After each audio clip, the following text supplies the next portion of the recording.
Welcome to Nimmin Live, the #1 place on the internet to learn about YouTube, network with other content creators, and have an awesome time doing it. My name is Nick, and today we are answering your YouTube questions. And look, if you are watching this on the replay, I do want to let you know that we put timestamps down into the video description because we talk about all kinds of things during this live stream. So because of that, make sure that you do check the video description for all of the questions that were asked during this stream so that you can jump to the ones that matter the most to you. Or if you want to learn a bunch of stuff about YouTube, then just sit back, relax, and listen to this in the background while you're doing something else, or you can just watch if you would like to do that as well. But when I say that this is that we are going to be answering your YouTube questions, I mean myself and my brother from the same mother who is back. D, how was Mexico? It was fantastic. Yeah. But I missed sitting here in this spot and doing the live stream. Sitting in that spot? You came in really high energy. Yeah. You might need to dial it back just because your sleep's still dial it back just a little bit. How's everybody doing? I hope you had a fantastic week. I've missed everyone. I did join in a little bit, but it wasn't the same. Nope.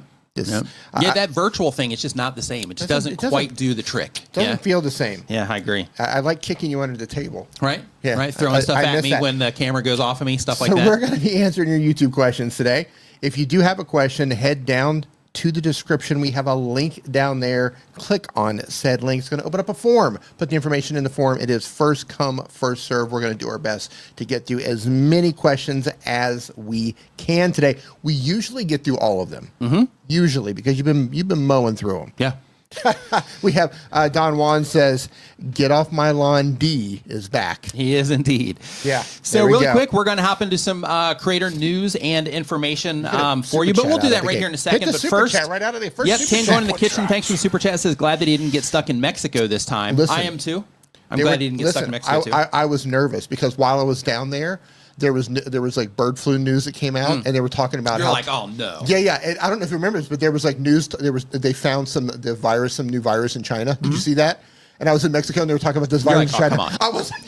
I was like, you've got to be kidding me! Not again. Love it. Love it. iPhone Chris, thanks for the super chat as well. Says, welcome back, D. We missed you. Oh, I missed you too. Thank you so much. Absolutely. Love it. Ron Strains and Things. What's going on? Worldwide Folklore. Hope you are doing great. I mean, it looks like they missed me and they're not really here for you. Yeah, no, I think so. That's kind of the vibe. They're like, oh, sweet, D's back. So now we can hang out. That's kind of the vibe that I'm getting. Yeah, I think so too. So really quick, let's get into some YouTube news. So the very first thing is that YouTube is experimenting, and this is all pulled from the Creator Insider's YouTube channel, but YouTube is experimenting with visual guides on shorts. So what this is going to do is this is going to help you just make sure that when you're adding elements that are part of the shorts player, that you don't put things in places that it's going to get covered up by all the different engagement buttons there. So this is just a way to make sure that what it is that you're doing, that anything that you finalize on your video, that it's all within a safe area to make sure that viewers are going to be able to see it. Next, we have that copyright info has been updated that gives you more information about copyright issues. So when somebody claims or strikes your videos, you now are going to get more information on that. And that's all just going to pop up right in the regular interface. What information are they supposed to give us now that they didn't previously give us? More details. I'm not sure exactly what those details that aren't going to be helpful for us to actually do. Right. I mean, they already tell us who the claimant is. Right. They already tell us what section of the video has the issue. They give us the opportunity to replace the audio. Yeah. What else? Yeah, I'm not sure. I haven't looked in that area yet. They don't say. Yeah. Okay. So next is that they are also... If somebody also... wants to take one for the team and upload something to get a copyright claim, let us know. What it looks like? Let us know, yeah. So next they are testing the ability for users to hide in screens. So when this first played, right, because I was watching it and I was like, okay, what's the news I got to share with everybody? And I saw this, and she's like, yeah, they're giving users the option to turn off in screens. I was like, oh no, what are they doing? And what's happening is it seems like they are turning off the in screen, or they're giving users to turn off the in screens, which does kind of suck on a viewer by viewer basis as an experiment that they're running. But it seems to be how it's going to work is they have to do it with every single video. So I don't think, I could be wrong, but I don't think that viewers are going to be using that too much, because in order to do that, you have to kind of be thinking about the end of the video, while you're watching the video and things like that. So, and the fact that you're going to have to do it for every single video, I don't know, it just doesn't seem, for me, if I was watching a YouTube video, I would actually prefer the end screens to be there. But the reason that they are making this option available is to reduce clutter and to provide a cleaner experience for the viewer. But because they have to hit a button to do it, and because it's on a per video thing, it just doesn't seem like that's a really great approach for that. And we're going to see, for the people that they're experimenting with this with, we're going to see if it makes an impact in terms of video performance, because we all know that when you get people to watch more than one video, how much of a win that is. So it's just unfortunate that, that option is going to be there. And Doug mentions here, he says, many viewers won't get that far. I'm not sure exactly where it's going to pop up. I don't know if it's going to pop up at the beginning of the video when you're first starting, if it's going to pop up as you start getting towards the end screen, or if it's going to pop up as the end screen's playing. I'm not sure. What are they going to do? So if somebody turns off the end screens, what happens when the video ends? Are they just going to default you to the next recommended video? They don't mention it. I'm not sure. They don't mention that. Nope. Maybe when Renee gets in here, he can ask him possibly. To that. Possibly. I just find that interesting because, like Doug said, not everybody goes to the end, and once they get to the end, then what? Right. Like, what? Yeah, they'll probably just put them into like a next up video or something like that. I can't imagine they would just stop the experience, so they'll probably just dump them into a next up. So I mean, that might be advantageous though, depending on, if you get plugged next to a good match for a next up video. Yeah, but then again, that's YouTube's system determining what the viewer wants to watch next. Is that going to be in your channel? Right. Maybe. Right. Maybe not. Well, that's what I'm saying. That's why it could be a loss. It could work. Yeah, or it could work. backfire. It could be a loss. Yeah. Yeah. Yeah. So we'll see. We'll but see how it don't comes worry, out. it's not expected to impact views. Right. Right. Yeah. Yeah. Don't worry. Just like the automatic ads didn't until they wanted to change the ads, and then it impacted views. Yeah. Don't worry. Yeah. So Ron says, what's the point? How do 20-second end screens hurt the user experience? Yeah, I agree. Especially considering that you can just skip to the end of the video or just click on something else, that sort of thing. I like but I love them. Making it easy to find more content from a creator, I think it's absolutely fantastic. So it's unfortunate. We have 100 people who have joined us so far. Welcome. What's up? Let us know in the chat. Do you like end screens? Do you want to be recommended videos at the end of somebody's video when you're watching? Do you like it? Yes or no? I do. I like it. I do too. Because sometimes I'm just vegging out and I don't know that this video is available on their channel. I'm like, oh yeah, that's absolutely what I want to watch next. Yep, I agree. Right there with you, D. It's weird. Right there with you. Really strange thing to let the viewer remove. Yep. And in addition to that, they're also updating the members design on mobile devices. So this is a viewer-focused thing. It's not going to, be something on our end, at least at this point in time. This is a viewer-focused thing so that they can have an easier experience on the members' side on a mobile device. So that particular thing is going to be a win, I believe. Because anything they can do to, improve the experience to get members through or potential members that are going to sign up, or people that are going there looking for content, getting all that stuff, easier for viewers is definitely a win in any way that you slice it, I should say. And also, just a heads up. So for those of you that are regulars here, and for those of you that are not familiar with this yet, so I mentioned during the stream last week that TubeSpanner just had like a big push, and they just completely redesigned their browser extension. So because of that, I do want to let you know that they are running a 50% off promotion right now. And that 50% off promotion is for the full experience of TubeSpanner. And all you have to do is at checkout, you put try it into the coupon code box, and that will save you 50% on TubeSpanner. So if you're somebody that hasn't tried TubeSpanner before and you've been, looking to be like, hey, I do want to go in there and try that. I hear Nick talk about it all the time. Spell that out. I'm going to drop a link in here too. Like TRYIT, try it? Yes, for the actual coupon code, it's TRYIT, and just kind of put it all together there. But if you are somebody that's been kind of hesitant with it and all that stuff, and you hear me talk about it all the time, make sure that you do hop in there and check that out. And here's also a link to TubeSpanner as well, so you can go and check it out, for yourself. But a few of the things that I really personally like TubeSpanner for, and I'm just going to show this to you real quick, and then we're going to get into answering the questions, is if I go to YouTube right here, this particular thing by itself. So within TubeSpanner, let me move this here to the top of the screen so everybody can see what's going on. So right here, this is the actual thing that shows up on your YouTube account when you install it. But basically, they have this one tool right here where you can test your thumbnails. So you can look and you can see how videos from your channel that are already there, how they stand out on the homepage of YouTube. So you can see there how, just put it up here. So you can actually just embed it into the page of YouTube. And this also works for suggested videos as well and search, but you can embed it in there so you can actually look and see, hey, how does this stand out, compared to the other thumbnails that I'm showing up against here. So it just gives you that opportunity to see what they look like in platform, which is pretty cool. But in addition to that, it also has a bunch of other helpful things. Like they have the milestone award. You can see like stats and things like that here. They They have an upload assistant. So when you're uploading videos, you can upload pre-made descriptions. You can add specific links in there from your YouTube channel, those sorts of things. It has AI built into it, so you don't have to pay for like a ChatGPT subscription or anything like that. You can go there and you can ask this, anything that you want. So if you're working on a content strategy for your channel or something like that, you can get feedback here. But it has that and a bunch of other helpful tools for you. And this is just the browser extension.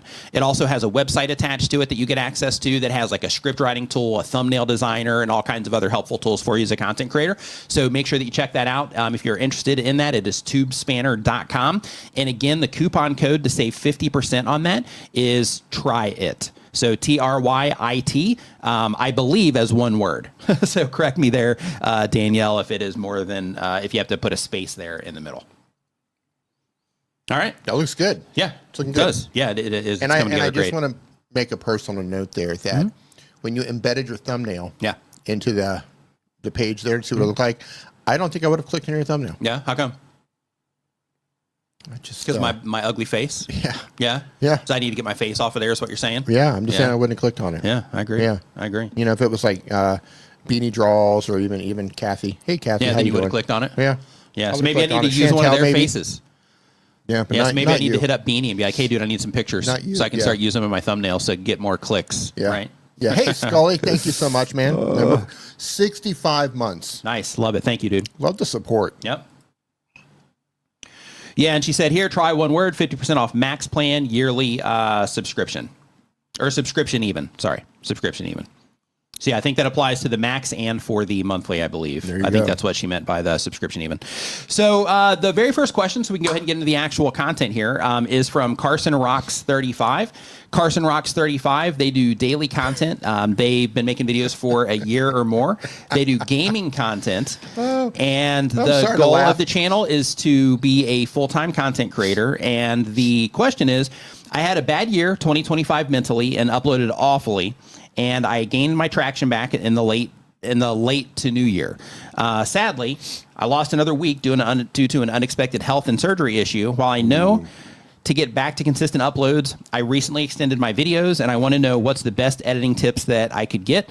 Limited by skill and my program, but I struggle to think of different styles or what the edit should be outside of just zooming in or something. Also worried that my editing pace, while I follow 10-second idea, I try not to over apply it, and I'm unsure where to put space between edits and get farther in the video. Here's what you got to do. Watch YouTube videos. Watch videos, take notes on YouTube videos. If you're struggling to learn how to edit your videos and you're thinking to yourself, like, I don't even know what I should be doing with my videos, watch successful YouTube channels in your niche. And when you do that, you're going to start seeing how the successful people who make content like yours, how they put their videos together, and start watching all of the different channels and taking notes on everything. And when you're doing that, you want to see exactly, what they are doing. And then from there, you're going to start to notice, oh, it seems like a lot of them do this, or all of them do these very particular things. And then you want to try to emulate that to start. Then once you get really good at that, that's where you start branching out and you start thinking like, okay, how can I do this in a way that's my own style? How can I start, applying more of me to what it is that I'm doing here? Because you don't want to copy everything. I know people say like steal like an artist and, things like that. Or just not steal. a huge fan of that. But the thing that you want to do when you are, using that for inspiration is to try to make it your own, as fast as you possibly can. But just study YouTube, right? Because when it comes to learning those things, you got to study YouTube, and then you have to edit videos and upload videos for your audience, the people that are watching your videos, so that you can see how they respond to what it is that you're doing. Because if you're not doing that, then you're just kind of taking stabs at it and you're not really, giving it everything, right? If you're studying and then you're making content, you're uploading that content, and you're getting that direct feedback, then you're going to be able to learn a lot quicker on the right things to do based on how people respond to what it is that you're doing. Any additional ideas there, D? They're asking about editing for their channel, right? Yes, they're wanting to get consistent, and they want to know the best editing tips they could get, and they're limited by their skill and their program, and they struggle to think of different styles and what the edit should be just outside of zoom in and outs. Okay, yeah. Let me add something to this. Don't, especially if you're new, if you don't have a lot of experience with editing can become overwhelming very quickly. And let me think of it this way. Remember when you got Instagram, or remember whatever the first app was that had all the crazy filters? Back when the dinosaurs were out? Yeah. Yeah. Or remember, right before the asteroid? Remember Microsoft Paint, where you could put all the weird, right? So remember back when you got access to all that early stuff and everybody would overdo it. You'd make like the greeting cards and everybody just put all these different things on it and it would be ugly and you get all the filters and you put all the crazy stuff on it because it was new and you like want to overdo it. You get access to all these tools, all the different stickers and stuff to put on it. So you just like completely ruin the image like or whatever. Photoshop styles and you're going and you're downloading all these styles and you shouldn't be using them, but you're doing it anyway. You make your skin look like a Ken doll or a Barbie doll. It's all smooth because you overdo it because it's new. The same thing applies to video editing. When you're getting started, you see all these transitions and you see the filters and you see the possibilities to move things around.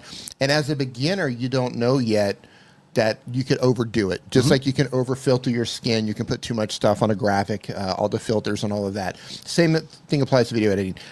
Don't overthink it at this stage. If you don't know what to do, stick with simple cuts. Just stick with simple cuts. Don't even think too much about like zooms. You can do like a push in, maybe do like a 20% push in. If you're gonna say something that's important, you can do like a push in, right? And when you're finished, you can do like a push out. Don't overthink it. Keep it simple, and don't think that because you have access to all of the cut or all the transitions and all of the filters and all of the animations, you don't have to use them. Yeah, you don't have to use them. I've been editing for over 20 years. And I mostly just do hard cuts. Every now and then I'll do some push-ins and some stuff like that, but I rarely use any of the, I'm going to call them fancy pants stuff that comes built into the software. Keep it simple. People aren't watching your video for your video fancy editing stuff. For your they're not watching your video to see how you edit the video. They're watching because they're interested in the topic that you've promised them in your title and thumbnail. So focus on that first. And the editing can take a back seat. And as you've seen, a lot of people are really doing well with actually no edits these days. Yeah, Brian T. Johnson has trimmed his down to like almost nothing. And like his videos are doing better than they were before. Yeah, absolutely. Aki2, I hope I'm saying that right. Aki2, thank you for the super chat. It says you guys are both the gurus of YouTube. I remember starting before and seeing your videos. Love it. Thanks for the kind words. Super appreciate that. And Turbo the Tech Nerd, what's up, man? Hope you are doing great as well. Says, I'm still a small channel. I've been approached by 3 new sponsors over the last week. Any cautions or advice? One of them is a major microphone manufacturer, one Chinese, and one is a famous Canadian studio. First, make sure that the outreach that you are getting is legitimate. So for that, make sure that you are checking, where the emails are coming from, that you're Googling the people that are supposedly a part of that particular email. In some cases, you might even want to hop on, LinkedIn and look at their profiles over there to make sure that all of that is legit. But just make sure that you are verifying that the outreach is legitimate, because there's all kinds of problems going on right now with a bunch of scammers trying to gain access to YouTube channels and things like that. So be super cautious there.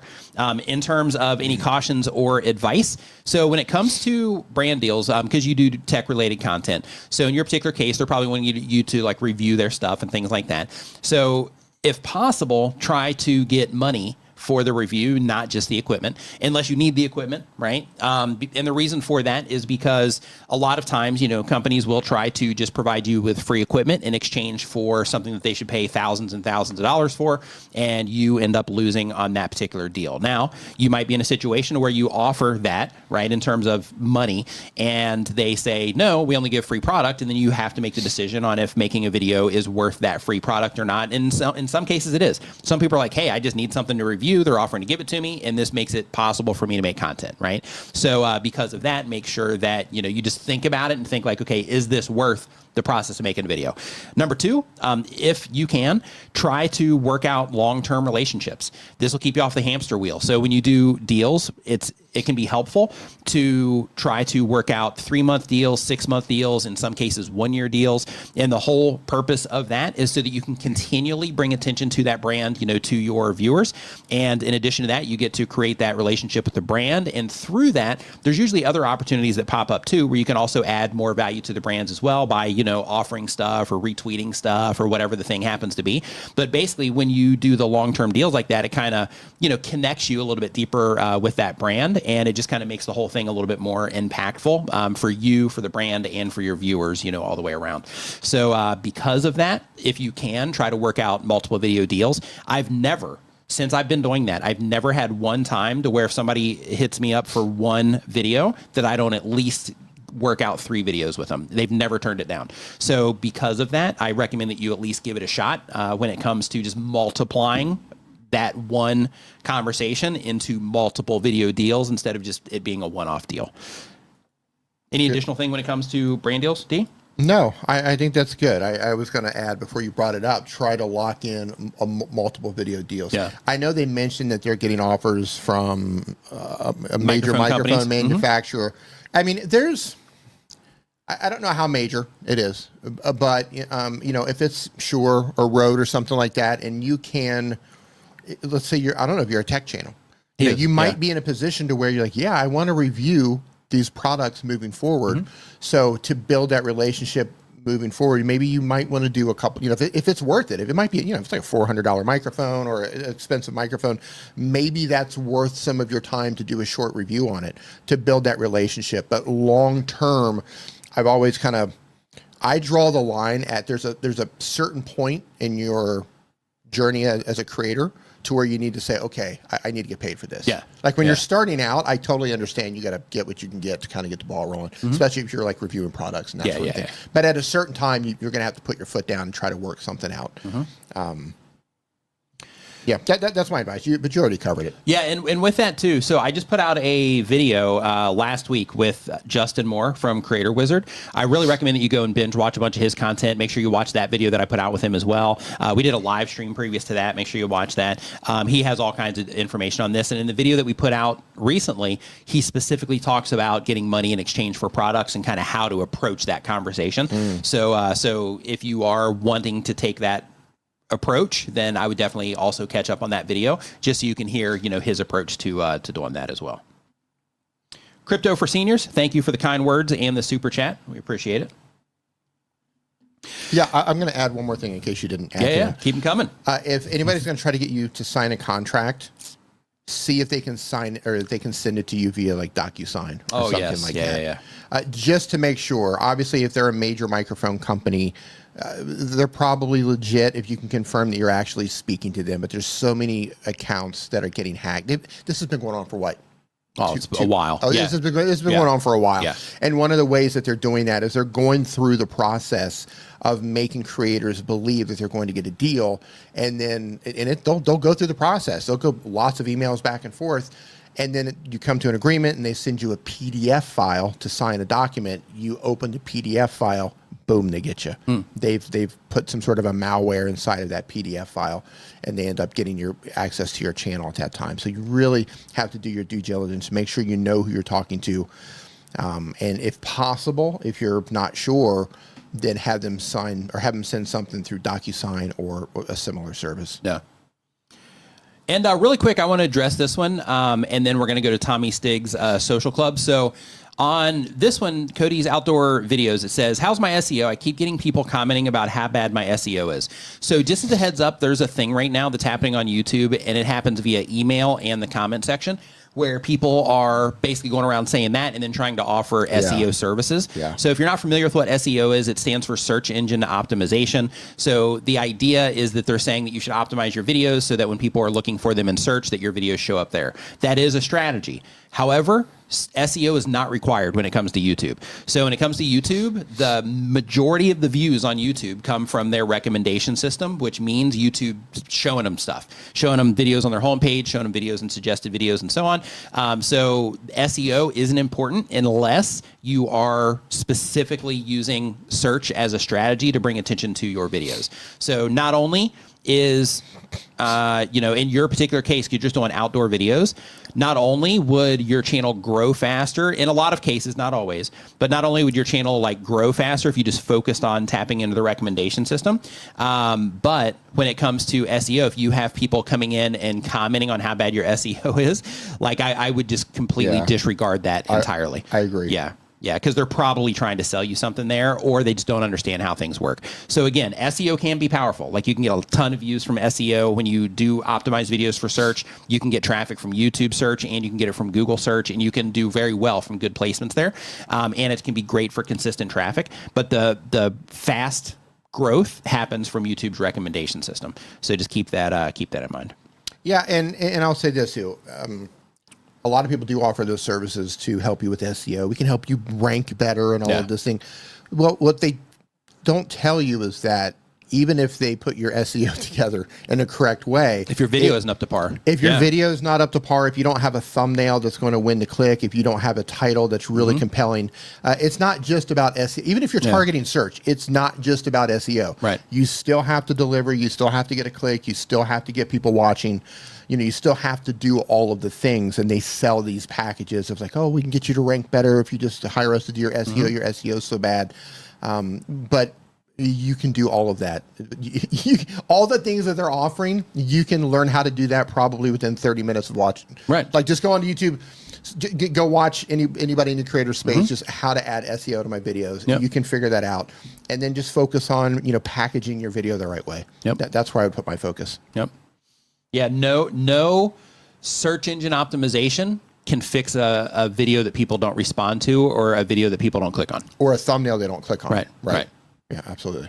So Tommy Stick Social Club, thank you for the super chat. Says, I'm taking your input from earlier shows. I was hesitant about taking it to another level. Never thought of myself as a content creator. I will be doing my first on-location show. Love it. Nice. At a cigar shop in New Jersey. I'm a personality first. Awesome. Congratulations to you Way to for go. that. High five and fist bump for those moves. Love that. Yeah.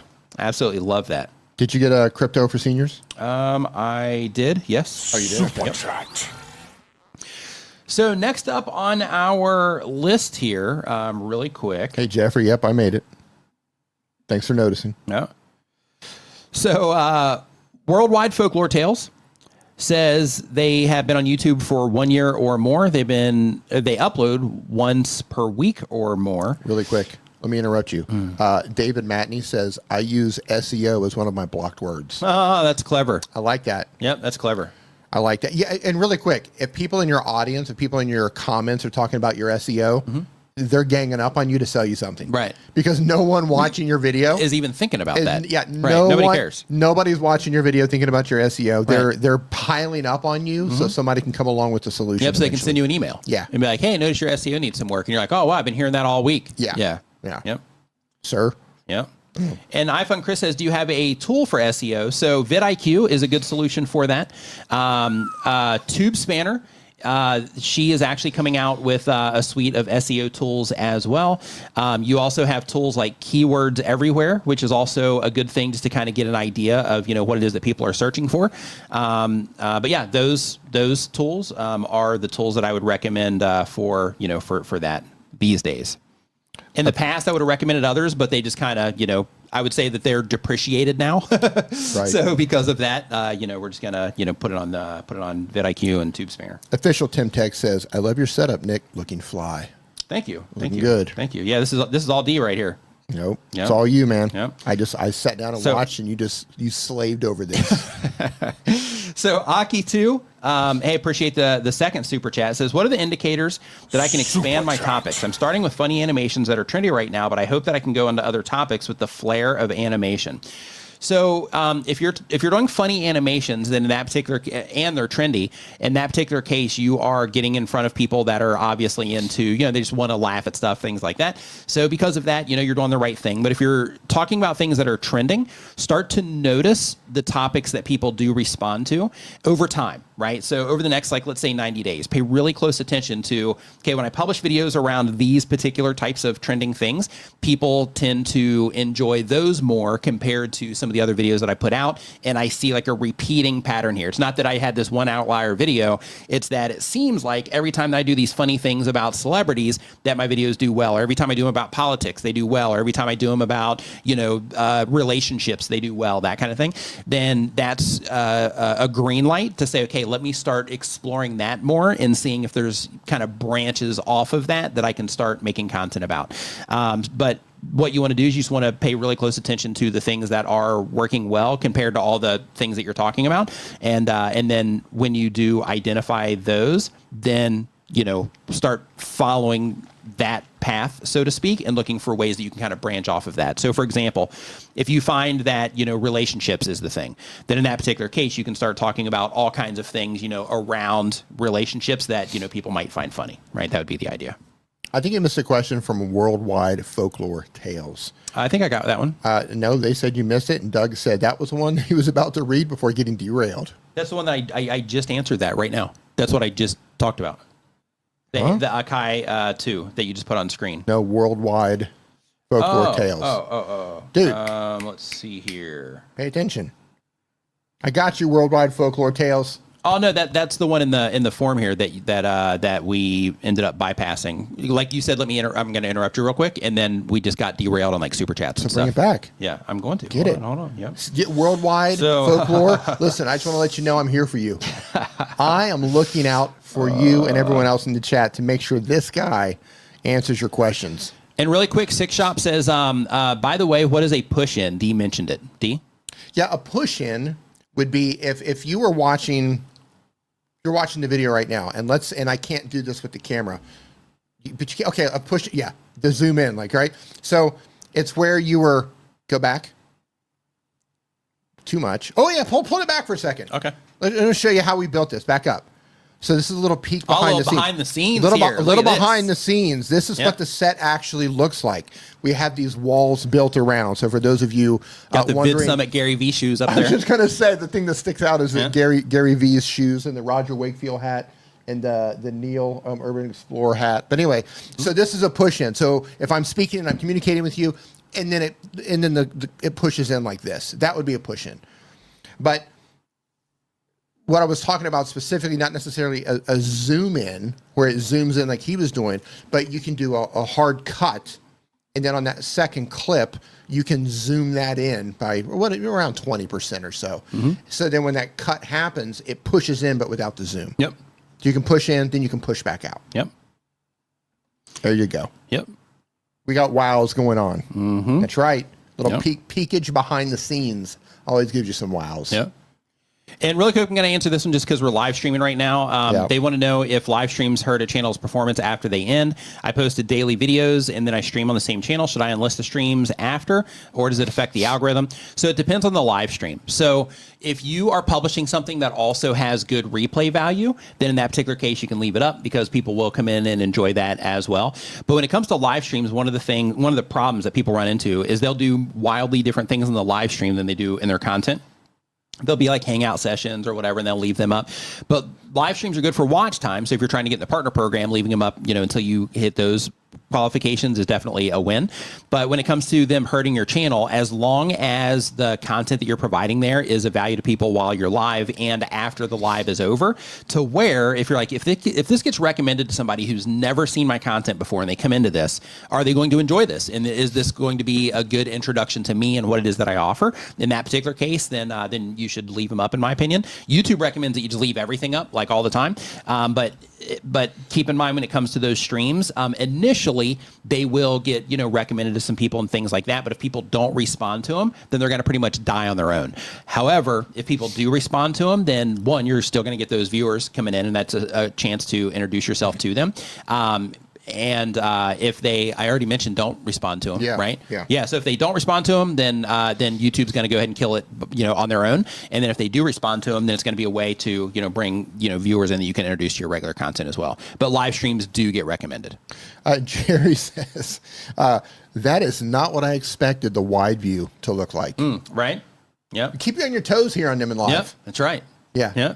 I think that's the first time, like the entire time that we've been streaming. I think that's the first time that we've and worldwide folklore tours. We're getting there. Back it up again. But I'm trying to keep worldwide. Trying to keep this question from getting answered. Listen. D works for the CIA, and he's trying for the shadow government, and he's trying to make sure that this question doesn't get aired. I'm trying to get their watch time. Oh, okay. This is what we call a watch time trap in the live stream industry here on YouTube. Zoom that back one more time. One more time. Really I want to look at it. I don't think we've ever zoomed out this far. Yeah, we've never shown that view. Yeah. So the reason why I wanted to show this is because if anyone has an extra room, if anyone has a garage, anyone has a basement, I just wanted to show you that you can build this stuff. Yep. The only thing that matters when it comes to making videos or building live streaming sets, video sets, whatever, the only thing that matters is what's shown on the video. Yep. That's it. It's just go back on you so I can kind of put it all back together. What the camera sees is the only thing that matters. Yep. That's it. And most of this set, with the exception of the walls themselves, there's some metal framing holding up these walls, but a lot of this stuff is held up with PVC. Yeah. And from the video footage, it might look like metal because I've painted it matte black. So it's just like blue, really thick PVC, like 1.5 inch, 2 inch PVC, Yep. and I painted it matte black. Yeah, you can do wonders with just like a small space. This is a small room. Technically, all you need is a corner. You don't even need like a whole room. You just need a corner. Right. And if you have a corner, you can turn that corner into like a cool set. Yeah. Yeah, absolutely. Yep. Beanie Draws, what's up, dude? Hey, Brian G. Johnson in the house. Brian G. Johnson's in the house. Brian G. Johnson, I didn't even see him sneak in here. Brian G., what's up, dude? Hope that you are doing great. Brian G., just in case you guys don't know. They know, but, remind them. Just in case you don't know, Brian G. is the author of Tube Ritual, Volume 1. This book will help you go from 0 to 5,000 subscribers. It teaches you all the best practice stuff. So because of that, it takes you beyond that 5,000. You just got to apply the stuff. But this is Brian's book. You can find this on Amazon called Tube Ritual. Brian, hope you're doing fantastic. My man, hope you're doing great. So we're getting a lot of comments on the shoe. On the shoes hanging up? The Gary V shoes. Yeah. Those shoes were part of this speaker. Were they speaker gifts, or did everybody get a pair? I think they gave them to everybody. Did everybody get a pair? I think so. So Yeah. it was Vid Summit. How many years ago? Many. Yeah, 6 years ago, maybe 5 years ago. Vid Summit, when Gary V was speaking, I think at one of them, he gave out his shoes. They were autographed shoes. Yep. And I just threw them over the. I kind of was practical because like you throw the over the telephone wires, the energy wires. When we were in, back when we were in Doug says it was 2018. 2018. Yep. So back when dinosaurs were still roaming. Yeah, 2018. That's so worldwide folklore tales. Whoa. Let's get back into this. So they upload one time per week or more. They've been on YouTube for 1 year or more. They do mythology, cryptids, folklore, and paranormal content. The main goal of the channel is to connect with others who like what I like.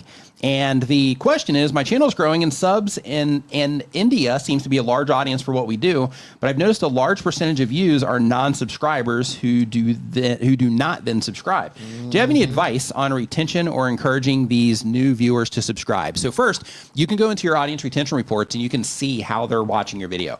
So when it comes to subscribers versus non-subscribers and how they're interacting with your content, you can go into your audience retention reports and you can see specifically how each one are interacting with what it is that you're doing. So from what I found, it seems that they track pretty close to each other, but expectedly the people that are subscribed typically will watch, at a higher rate. But it seems pretty common or pretty similar in terms of how people are interacting. It's just the people that are not subscribed seem to be, engaging still a little bit, lower across. So you can definitely check that out in your audience retention reports. And in terms of getting them to subscribe, you can ask them to subscribe, do it in a non-interruptive way. The whole idea is just to remind people. It's called a call to action. And when it comes to a call to action, the whole idea is that you just remind people to do something, right? So for example, somebody's watching this, I could say something along the lines of, oh, hey, by the way, we do these live streams every Saturday. If you want to learn how to grow your channel, make videos and all types of other YouTube related stuff, start now by subscribing, right? That's a little bit long, if I'm honest. But with that, it's just like a little blurb on, if you want these things, then, hit the subscribe button to make sure that you don't miss any content. So that's the idea. But just reminding people can be extremely effective. So other things that you can do as well is you can, if you don't want to say it, you can also add little graphics to your videos and things like that. Just a little thing that kind of pops up, reminds people to, subscribe and then goes away, that sort of thing. But the idea is just to bring it to their awareness. And if you make really good content, by default, people are going to subscribe. Most people know how YouTube works. So because of that, people are going to subscribe if they want to participate anyway. However, that little nudge or that reminder can just be like, oh yeah, I wasn't even thinking about that. I was engaged in the content. So yeah, let me hit that subscribe button real quick. Let me hit that subscribe button. So let's hear. So really quick, another super chat came in from Aki2. Says, what are the best ways to find the topics that branch from it? Currently, the videos that work for me, those still around 1,000 views, are animating clips from an old public access show from the 90s. Oh, wow. Okay. Yeah, so in that particular case, I'm not really sure. I guess if it's a public access show from the 90s and you're animating it, but I don't understand if the whole thing is animated or if you are using the clip and then animating things on top of the clip. I'm not exactly sure what it is that you're doing, but if you're making like entire animations, but then maybe you're just using the audio from those things or something like that, then in that particular case, I would start experimenting with different year ranges. So right now, if you're doing it from the 90s, maybe do some from the 80s, maybe do some from the 2000s, and then kind of run those all against each other and see if you start to notice a pattern on people are more into the 2000 stuff than they are the 90s, or they're into the 80s stuff more. Keep in mind, as you're doing these things, the age groups that are probably going to be participating in each one are going to be changing. So because of that, I would also just sit back for a minute before you kind of start walking down that path and start thinking like, okay, what type of viewer do I want to reach here? And what type of audience do I want to grow? And then start thinking about the years that you're covering, based around that. But one of the things that you can do is you can say, okay, I'm going to do like 90s and 2000s, and then just run those to where you're publishing videos on each, and then see if you find that one consistently does better than the other. There's a feature inside of your YouTube analytics called the grouping feature. I have a short on my channel that shows you exactly how to find this, and it's it's under a minute long, and it shows you exactly how to get to it. But the idea is that you could take, let's say, the 2010 videos, the 2000 videos, 90 videos, and let's say if you did 80s also, for the nostalgia folks that are into all that, then in that particular case, you could have a group for each one. And then when you publish a video on, let's say, the 90s, it goes into the 90s group. And then when you publish a video in the 2000s, it goes into the 2000s group. And then what you can do inside of that particular feature is you can click on the group itself, and then it'll show you how the videos are performing as a whole.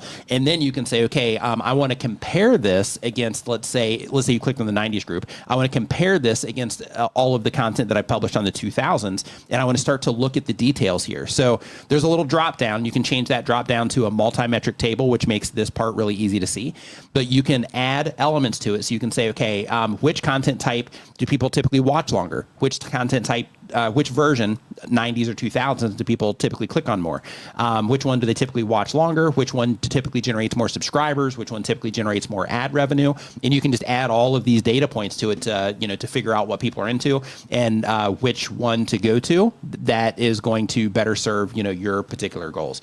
So when it comes to that particular feature, that comparison that you can do will give you an idea of what to lean into more also. Because when you're doing it at a video to video basis, you can have like a video or two pop and you're like, okay, this is the way. And it might be in some cases, but when you can start comparing sets of videos against each other, let's say 10 videos of this and 10 videos of this, and you're like, most of these did way better than most of these in this particular metric that I'm trying to measure, then in that case, it paints a good picture for where it is that you need to start going. And then once you start doing that, and I mean, really, you're wide open on what to do. Like if you're taking public access shows and you are animating those, that's so wild. Isn't it is, yeah, that's, that's interesting. Yeah, so if you're doing public access shows and you're animating them, then I guess your thing would be like any public access show. And then if you do find that people respond to certain things, then you could go for anything that you would be able to transform and be able to use from a fair use perspective. For those particular eras, it would all be kind of open season, so to speak, on all of those things. So be careful when you're doing what it is that you're doing, because you can create a lot of copyright headaches for yourself and disputes that you have to argue against all the time and things like that. But if you have people responding to what it is that you're doing, figuring out what eras or what types of shows that they get into the most, is definitely the way to kind of navigate that thing that you're trying to do. And they have a follow-up that says it's a really specific access show rather than a wide selection of them. Someone animated and it's sparked the trend. Okay. Yeah. So in that case, I mean, you might just want to lean into it. Like if it's sparking a trend, you might want to just lean into it for a while and just like do that.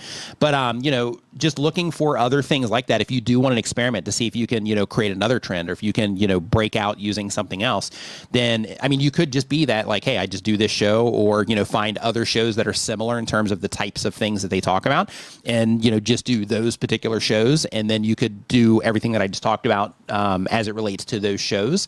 But if you're just focused on one show, then that next step to start branching out would be, let me try another show. And, while I'm still publishing content about this show on a regular basis, let me add another show to the mix and see if people respond to this show better or worse than the other one. And I'm going to give you another tip when it comes to this too. When you're looking for shows, if you're not doing this already, when you're looking for shows to consider to animate.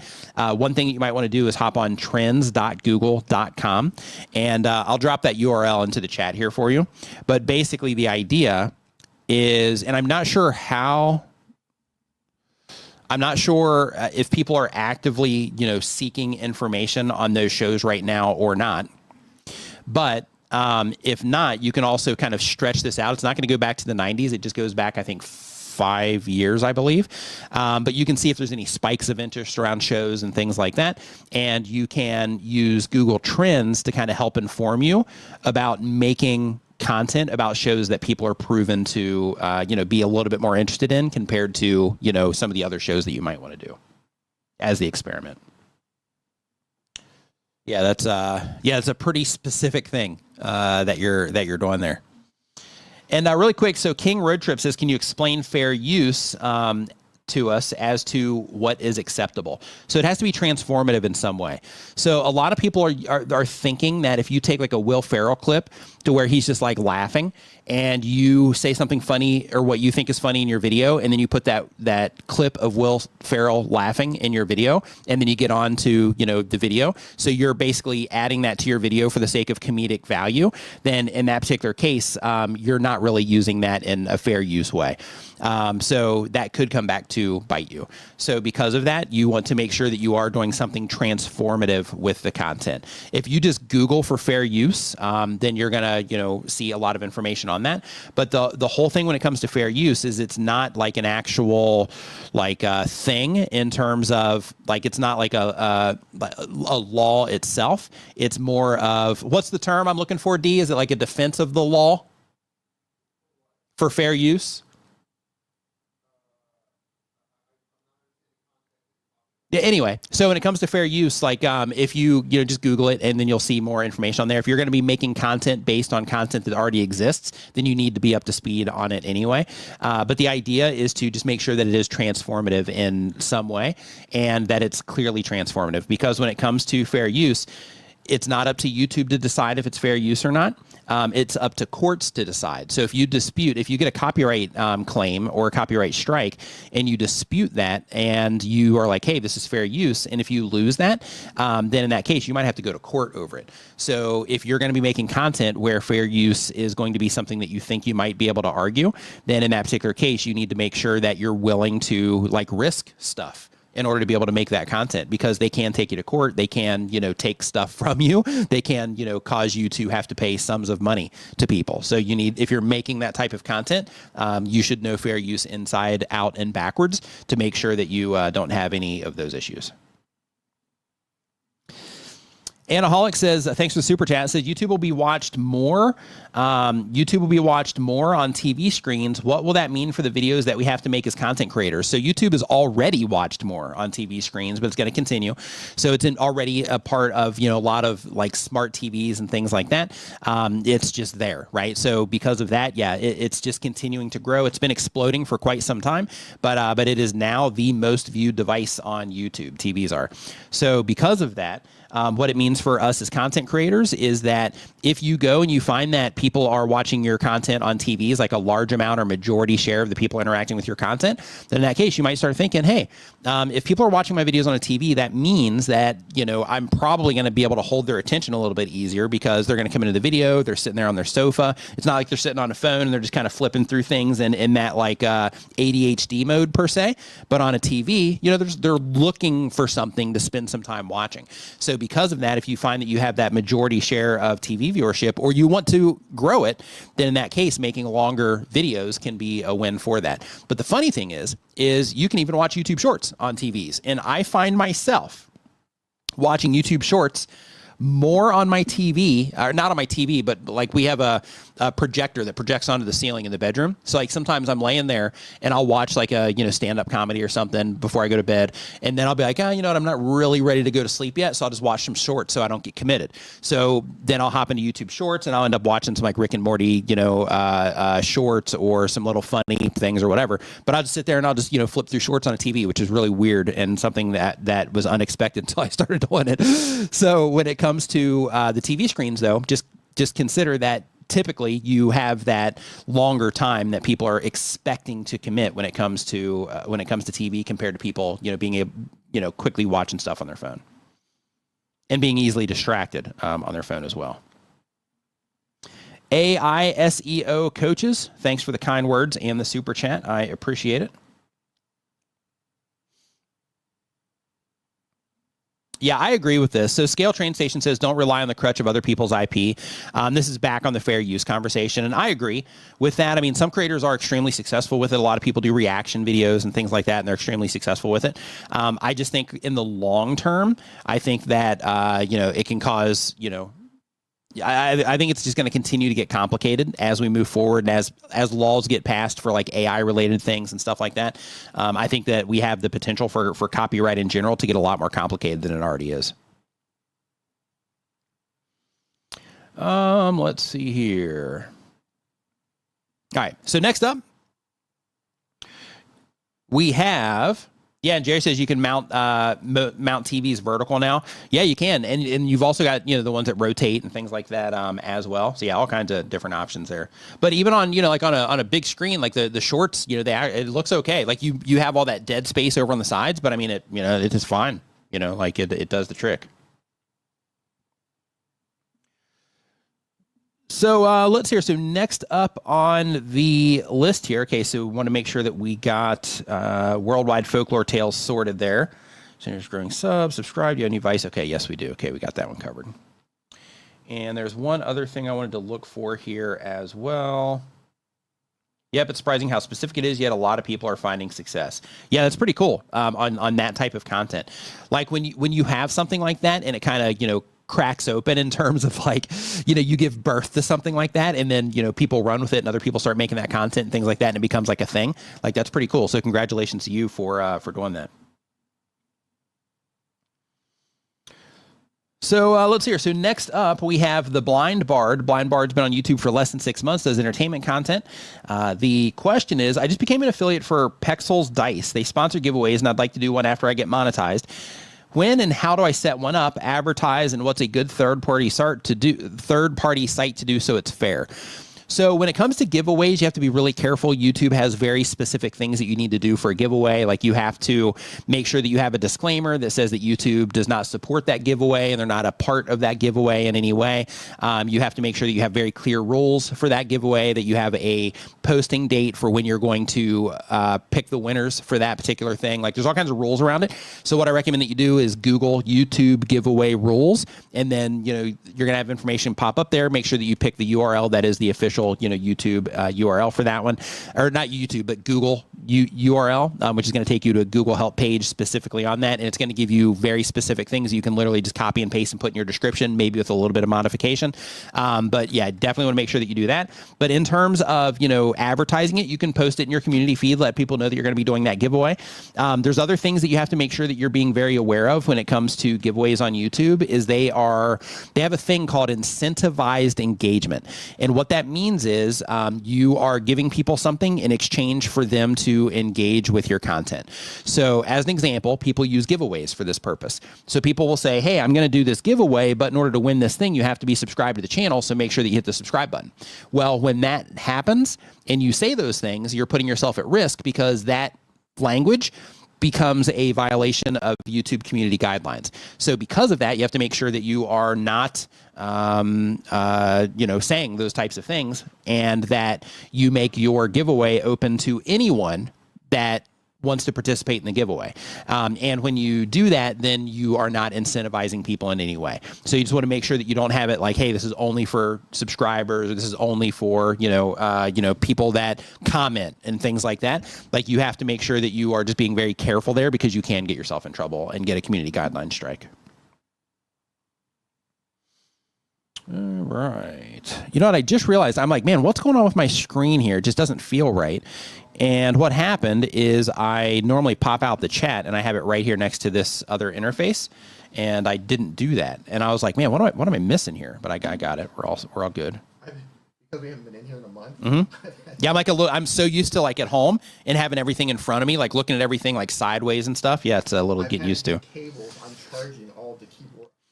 Oh, that's great. All the wireless stuff is being charged. I got critical Right.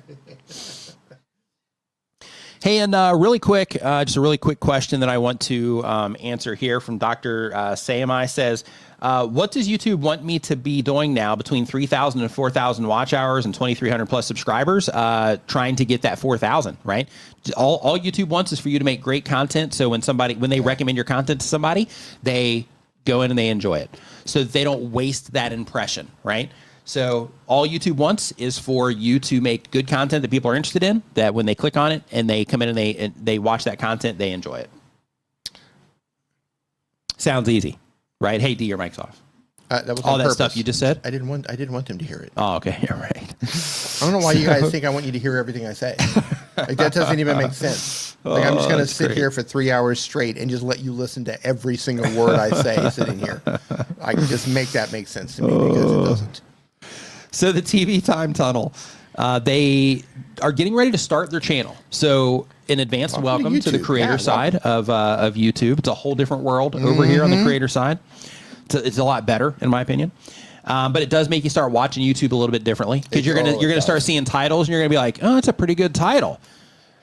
But I don't know. That seems like it's a little bit sensational, though. I don't know if I'm actually going to get what they're saying there with that title. And you're going to start being judgy about thumbnails and, like all this other stuff. This editing is just too fast. Right. Like, just get to the why point. did they say that at the beginning of their video? Like, they could have made this video so much better if they would have just not said that and said this instead, or just cut that whole side out. That was an interesting way to end the video. Yeah, right. That was really interesting. Yeah. I think I will leave a comment. Right. Yeah, I will. Yeah. One of the things that I struggled with for a very long time when I was learning about video editing, probably for a decade, I couldn't watch TV, maybe longer. I couldn't watch TV. I couldn't go to the movies without paying attention to the editing because I was at that stage still where I was absorbing, technique and just paying attention to how people cut things in the movies or whatever, how they added music and sound beds to it. Tuned in is what that's called. What's that? Tuned in is what that's called. Yeah. Yeah. And it was ruining my entertainment experience for quite some time because my brain was like, oh, that was an interesting cut. Or, wow, they've gone for like 5 minutes straight and they haven't cut. Or, wow, they really snuck that in there. And that was an interesting cut. Like, oh, that's a cool angle. Like, my brain was just thinking that, and then I'm like, oh, I'm just not even paying attention to the show. I'm just paying attention to the editing. So. Jerry says, happy. I finally took the advice he gave me 2 years ago at Vid Summit for the video. God, it's been 2 years for the video. For the video that I'm posting tomorrow. Better late than never. Love it. Absolutely love it. Yeah, I think really, man. And I've mentioned this on live streams and all kinds of stuff. And I think during that conversation too, I think the thing is like, I think you just go super narrow, and I think that just limits things because you're going so narrow with what it is that you're doing. So seriously, next up on our list here, we've got the TV time tunnel. Oh, that we didn't even get into the question on the one starting the channel. So let's see here. It says, I created my YouTube channel a year ago, but I've never made a video public yet. I'm gearing up to release some videos, but how does YouTube define a channel as new? Is it when the channel is created or when the video is first released? It's a really good question, and unfortunately, I don't know the answer in terms of their definition. I don't know where that line is crossed. So I don't know if they see it as a new channel if you just start uploading videos to it, or if they look at the actual age of the channel itself. I'm not sure. It's a great question, and I'm actually going to pass this question off really quick just so that I can see if I can get some type of answer for this, because I think it's a really good question and I think it would be helpful for everybody to know that information. So that's taken a while to load, so I'm just going to drop it right here. And then we'll put this in a red color, and then that way I'll see it. Bam. Okay. So let's see here. So next up on the list here, we've got Cathay Fit, does bi-weekly content. Goal is to quit her job. And the question is, this is a tech-ish question. I have this Boya dual mic that's been giving me my issue. I don't know what to do since I'm working on a budget, but still need a mic. Have you encountered an issue with the mic not being picked up by my devices, even when you're taking all the steps correctly? I've had that happen with iPhone before. So with things that you have to plug into the bottom, I've had that happen, a few times. I think the Rode actually was my first issue with that, is on one of the Rode things. So do that again. Let me see that again. With what? With me putting it in there like that? There we go. Yeah. So basically, one of the things there is with the issue that I had in the past, like I plugged it in, I set everything up, and I was using the dongle to get it in there. And I think the dongle might have been the issue, not the actual device itself. I'm not sure, but there was something in there that was failing. So I just ended up, just not using it and just going back to my, other way of doing it. But one thing I can tell you is there is, and I talked about this, I think in my last live stream too, but there's a microphone that I'm the one I was bragging to you about today. It's called the Hollyland Lark, I think it is, M2. But it's like a little wireless mic, and it does have the thing where you plug it into the bottom. But on my phone, it works flawlessly. I don't know if it will on yours. But that little mic, I can't say enough good things about it. And I have no relationship with them in any way. They've never sent me anything. I've never had a conversation with them, just to be clear there. But the microphone itself, though, is pretty spectacular, especially if you record into that microphone and then you upload it to Adobe Enhance. The two together, comes out saying fantastic. Yeah, Catherine, I don't know what kind of dongle you're using. I don't know what app you're using, but if you're using the wrong cables, if you're using the wrong, like not the Apple dongle, you can have problems with connectivity. Other things too, making sure the stuff you're using is updated also. Making sure everything's updated firmware, your software's updated, the apps. And the dongles. Like if you have a 5-year-old dongle that you're using, like get a new one. Yeah. Yeah. There could be something broken inside of the dongle. The cable could be broken inside of the microphone. Had this problem with my tablet. So I have the new one? Well, the tablet's fine, but on my computer, I have a dongle that basically goes from not my computer, but my ATEM. So at home, I have it to where I have an HDMI cable coming out of the ATEM, and then it connects into the dongle, and then that dongle plugs into my iPad. And I was using an old one, and it kept disconnecting, and then I upgraded it. I got a new one, and then now it works fine. Yeah, so I think that maybe how they make them or something like that, it might change over time. I don't know. Yeah, I mean, but I would check that and see if you have a friend that has anything that you can kind of test it with. You might try have that. rust on the inside of a connection. Yeah. Test your stuff on a friend's phone. Test your stuff on a different phone. The app that you're using, if you're not using a direct camera inside the iPhone, like the app might be choosing the wrong mic or just doesn't pick it up for some reason. Yeah, I mean, smartphones are amazing, and you can do a lot of stuff with them, but the gear issues with them sometimes, especially with audio, can be really frustrating. Yeah. Flash in your pan, what's going on, man? Hope you're doing great. Hey. So let's see. So next up on the list, we've got JJ, the Lonely Bull in Asia. What's going on, man? Says he does travel content.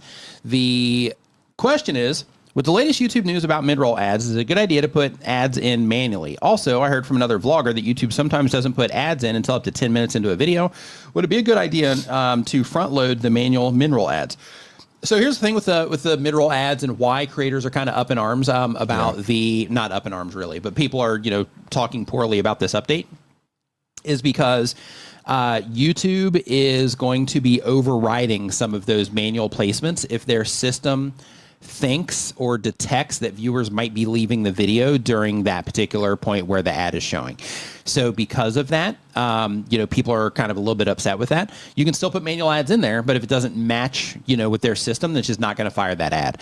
So because of that, still do your thing and still put the ads where you think they're the most appropriate for the video. And the idea when it comes to they don't show ads until 10 minutes into a video, that's not true. So just a heads up, like if a video is 8 minutes long, then you can still have mid-rolls in it, which means that ads are showing before at least the 8-minute mark right there for the mid-rolls. But, ads can show up relatively quick in a video. It doesn't have to be 8 minutes or 10 minutes or anything like that. So whoever mentioned that they don't show up until 10 minutes into a video, that's not accurate. Next up, we've got Chad on the road. And by the way, if you are just joining us, we're talking about everything related to YouTube. So if you're a content creator, you got questions about YouTube, make sure you put them down in the form in the description. Or if you're watching this on X or LinkedIn, you can go to nickniman.com/ask and you can put your question in there, and then we can get it answered onto the stream here today. So next up, we've got Chad on the road. Chad on the road has been on YouTube for a year or more. That you travel and exploring vlogging channel content. The goal of the channel is to be a full-time creator. And the question is, when I try to see what my audience is watching under my analytics, I get this message: not enough eligible audience data to show this report. How do I find out what my audience is watching to produce content more suited to what they are watching? Thanks so much. So if you don't have information, or if you don't have access to that information yet, then one thing that you can do to see, what like at least other channels like yours that they're watching, is just go and look at other channels like yours and look at the videos that perform well. Those are probably the videos that they're watching.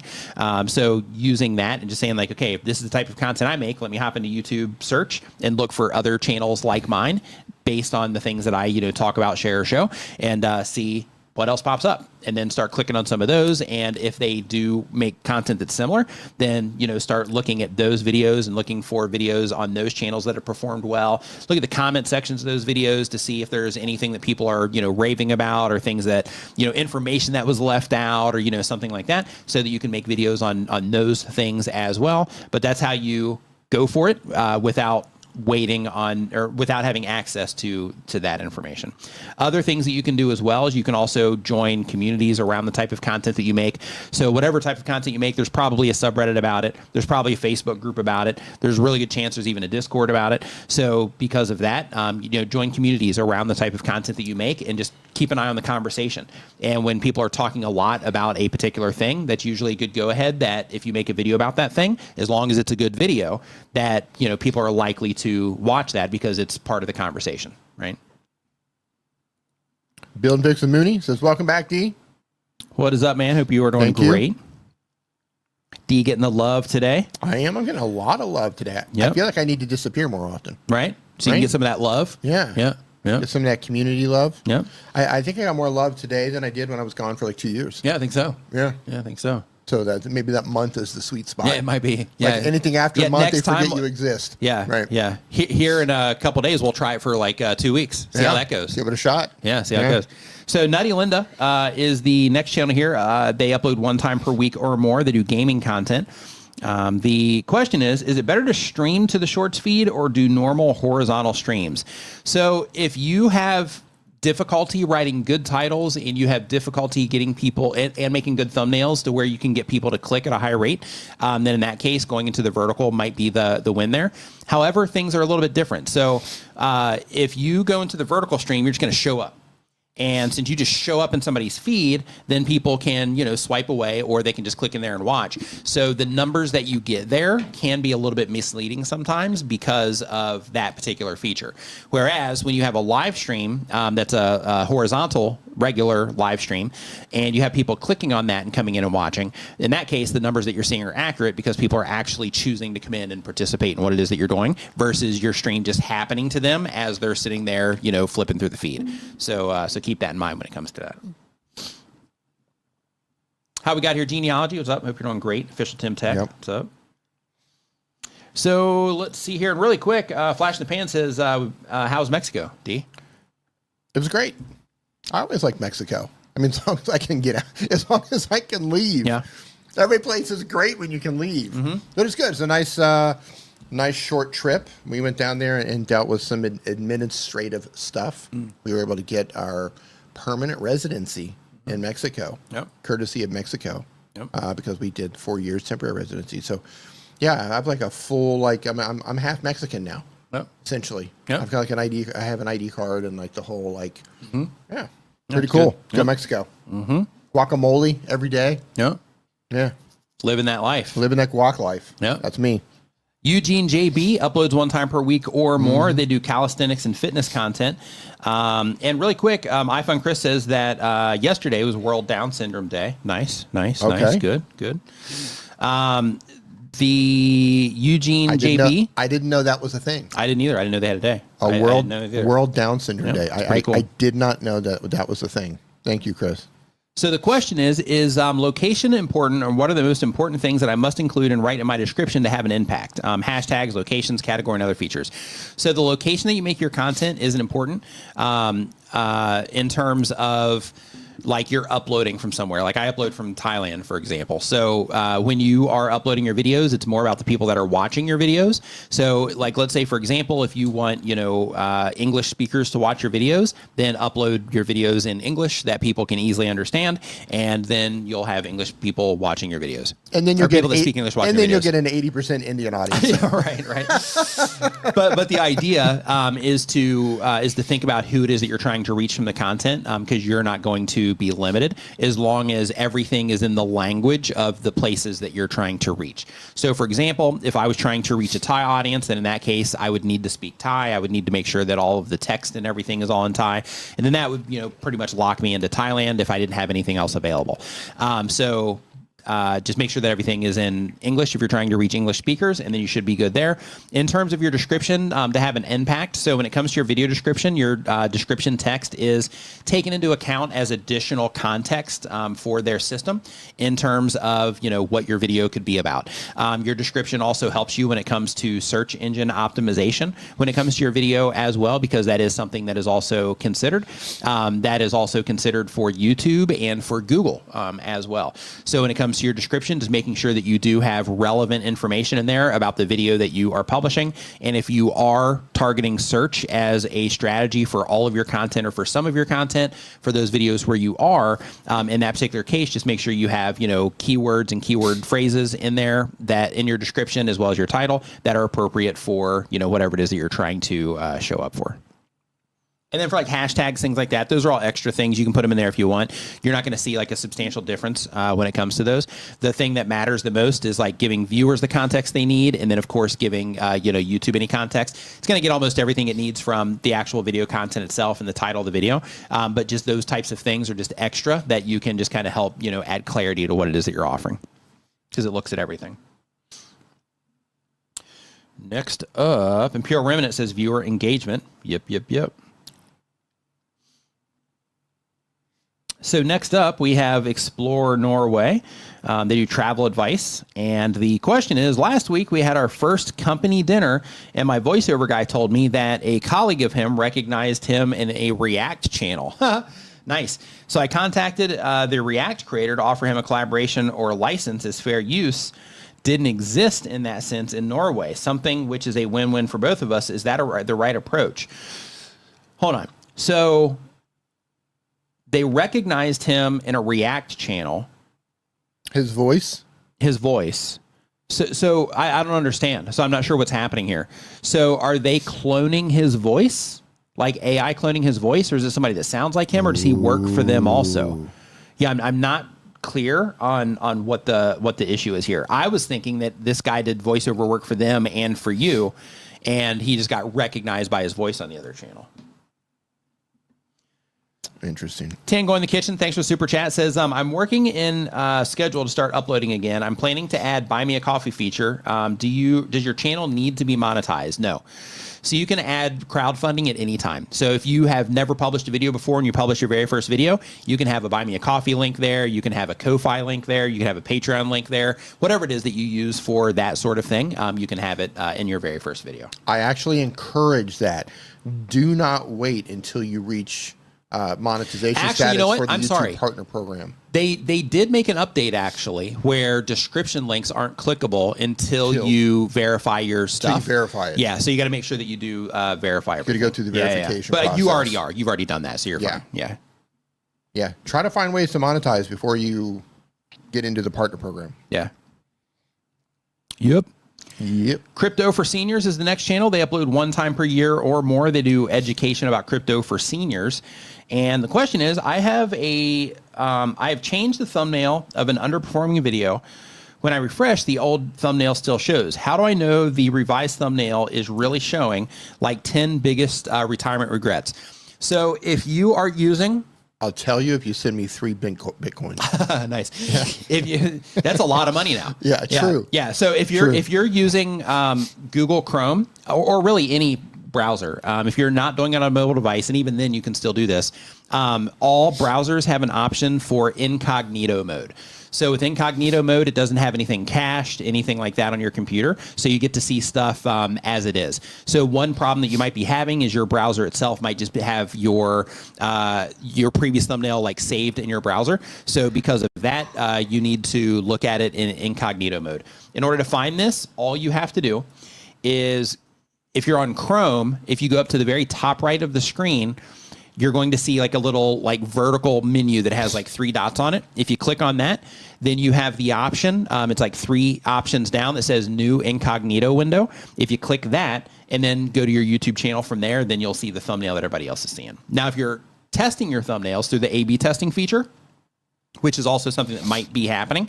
So make sure that that isn't happening. But if you are just doing one thumbnail and you're not testing, then in that case, if you are testing, then in incognito mode, you would see, the different thumbnail, or, you'll just get like an option for one of the tests that you're running. Next up, we got Marius Mateu is next up. They have been making videos for 1 year or more. They do vlogging, transport, and mixture content. The question is, what am I doing wrong? Is some videos long form get like 5 views? So, D?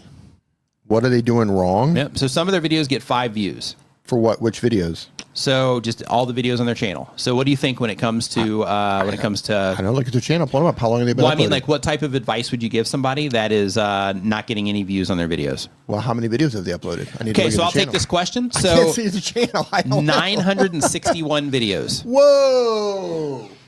961 videos, and they're getting 5 views on a video. Yep. I'm going to go out on a limb without looking at your channel. Yeah, it looks like they have a lot of shorts content too. Yeah, you're probably making unfocused content. You're probably not packaging anything properly. You're mixing languages. Mixing languages. For your long form videos, you're probably not spending any time on thumbnails. Your titles are probably a mess. Yeah, that's a ridiculous amount of videos. Yep. And you're probably brute force uploading. Yep. Is that pretty much spot on? Okay, so I'm going to pull this up just so I can. That's a lot of videos. Yeah. So first off, I recommend that you just start a completely new YouTube channel. There you go. And I'm gonna explain why. I'm pulling you up right now. Oh, you got it. Yep. Okay, let me adjust the view. 900 videos and only 5 views. Is that right? Okay. Let's see what we got. So here's the problem. I mean, one of many. So yeah, wow. On your channel, you have 961 videos. Let me change the color here. You have 961 videos, and out of these 961 videos, they're on all kinds of different topics. So when it comes to YouTube, the rule of thumb, if you want to actually grow a YouTube channel, is to figure out who it is, like 1, what it is that you want to offer, 2, who it is that you want to offer it to, and 3, the right content to make for those people that you want to offer it to. So the problem that you're having first is that you have one language here that you published 4 days ago. And then there was another one that I saw where you had English, where it was all English. Yeah, like feeling old already 2 weeks ago. And then you go back to, the other language. And then let's see here, DJI iPhone, Max microphone, and then it goes into another language there. So first I would make sure, and you have more of the other languages, in your older content as well. So first, make sure that you're always using the same language on YouTube. Make sure that everything is written for the audience that you're trying to reach. In addition to that, the bigger problem, I mean, that's a pretty big one, but the bigger problem is this. So you have here something about being a transport manager, whatever that's about. And then you have this gaming content. And I'm not sure what this one is, but then you have, wow. Like the content that you're making is all over the place. Maybe this is like a review. I'm not sure. But the idea is if somebody was watching this video and they're like, wow, this is great. And then YouTube recommends this to them, these people aren't going to click on that. If somebody watches this and then you have this video, then they're not going to click on that one, right? So the whole idea is to make it to where if you have one person interacts with one video, we'll just say this one because it's a new video. Let's say this one goes out into a new viewer, right? In that particular case, then in that case, you want to think, okay, on my channel, since I'm making this channel for a particular type of viewer on YouTube so they can binge watch my videos, then the other videos on my channel need to also be relevant to this viewer that's watching this new video right here, right? So in your particular case, because you have so much content here, I would just start a new channel focused on a particular type of viewer and grind it out on that channel instead. Because with this, it's all over the place. You're not focused at all. And if it was like 2012, this might have worked. But in 2025, this is not the approach that you want to take for a YouTube channel. Yeah, pick a direction. Yeah. Pick a direction and run with it. Yep. And hey, one thing, just since I do have it up here really quick, so since I was doodling with it here, for those of you that joined the stream late, Tube Spanner, by the way, which is this tool that I always use to like write on the screen with, they have that. They have like an upload assistant. They have a thing where you can embed your YouTube videos into like YouTube's homepage. They have a thumbnail builder. They have a script writing tool, like all of the stuff that you need to make YouTube videos outside of a video editor. They have pretty much all that stuff and then even more. So they are running a promotion right now because they just released a new version of their browser extension, and they're running a promotion right now where you get 50% off of Tube Spanner. But in order to get that 50% off, you need to go to tubespanner.com, and I can drop a link in here. But you go to tubespanner.com and you put try it in the coupon code box at the time of checkout. And when you do that, you'll save 50% on your Tube Spanner account. But it's a really cool tool. All kinds of helpful stuff for you there as a content creator. So make sure that you check that out. There you go. So let's see here. So next up, I want to say something real quick for the gentleman who had 900 and something videos. Yeah, go. Nick recommended you start over with your channel, and I completely agree now that I've taken a look at it. But that doesn't mean you have to get rid of all of your content. If you have content that's still relevant and it matches with the direction of your new channel, let's just say it was, I don't know, gaming or something like that. I saw one of the gaming thumbnails. You can take those videos if they're still relevant and if they did somewhat well, and you could put them on the new channel, but just make sure you delete them off the old one. I wouldn't start completely new if they've got some content that would match. Oh, you mean just use some of the old videos and to kind of seed it in there? Some of them did okay. Like Yeah. he's got it because he's been around for a while. I mean, but if like the most popular video on the channel is 16,000 views, and it's an unrelated topic to any of the new stuff that he's doing. Okay, yeah. Well, I'm going to take And that was like back 2 years ago, I think, Yeah. when that was published. Yeah, So yeah, that's like not the advice you want to hear, Yeah. but you know, we're not going to sugarcoat stuff for you. Doesn't help anybody. Doesn't help you, yeah. But I mean, kudos to putting in the work, though. Right, You're grinding. You're grinding. Yep. You're putting in the work, and that's actually the hardest thing. Nick and I were just talking about this on the way in. We were laughing at each other about how hard it is for us to make videos. You're grinding it out. You just lack focus. Yep. If you can channel all of that energy that you're doing and putting the videos together and learn how to package them up correctly and focus them in one direction, you'll probably do well. Next up, we have Fear Oracle. They upload 1 time per week or more, been on YouTube for less than 6 months. They do bizarre events, unsolved mysteries, and strange cold case content. The goal is to be a full-time content creator. And the question is, does changing the channel name early on, 200 subs currently, affect it in any way? Also, are there any best times to upload YouTube Shorts? Thank you for your time. So when it comes to the channel name, no, you're perfectly fine to change it. So you can go ahead and do that without worrying about anything. But just pick something that you want to stick with. So before you choose a channel name, keep in mind that you should hop into YouTube search, and there's a search filter where you can search by channel name also, or by channel. So put your channel name that you think you're going to do into that and see, if there's a bajillion other channels that are named the same thing or not. If so, then you might want to try to find, something a little bit more unique. So just a little quick tip there. But when it comes to the best days and times to upload shorts, what I recommend is that you think about the people that you are trying to reach with your content, and think about the life cycle that they might be living, or the life, pattern that they might be living, and think when would be the best time to reach those people. If you're like in the US, unless you're trying to reach like single parents and like some of those kind of outlier cases, just uploading in the morning is probably going to be the win, because then you get to ride it out throughout the day.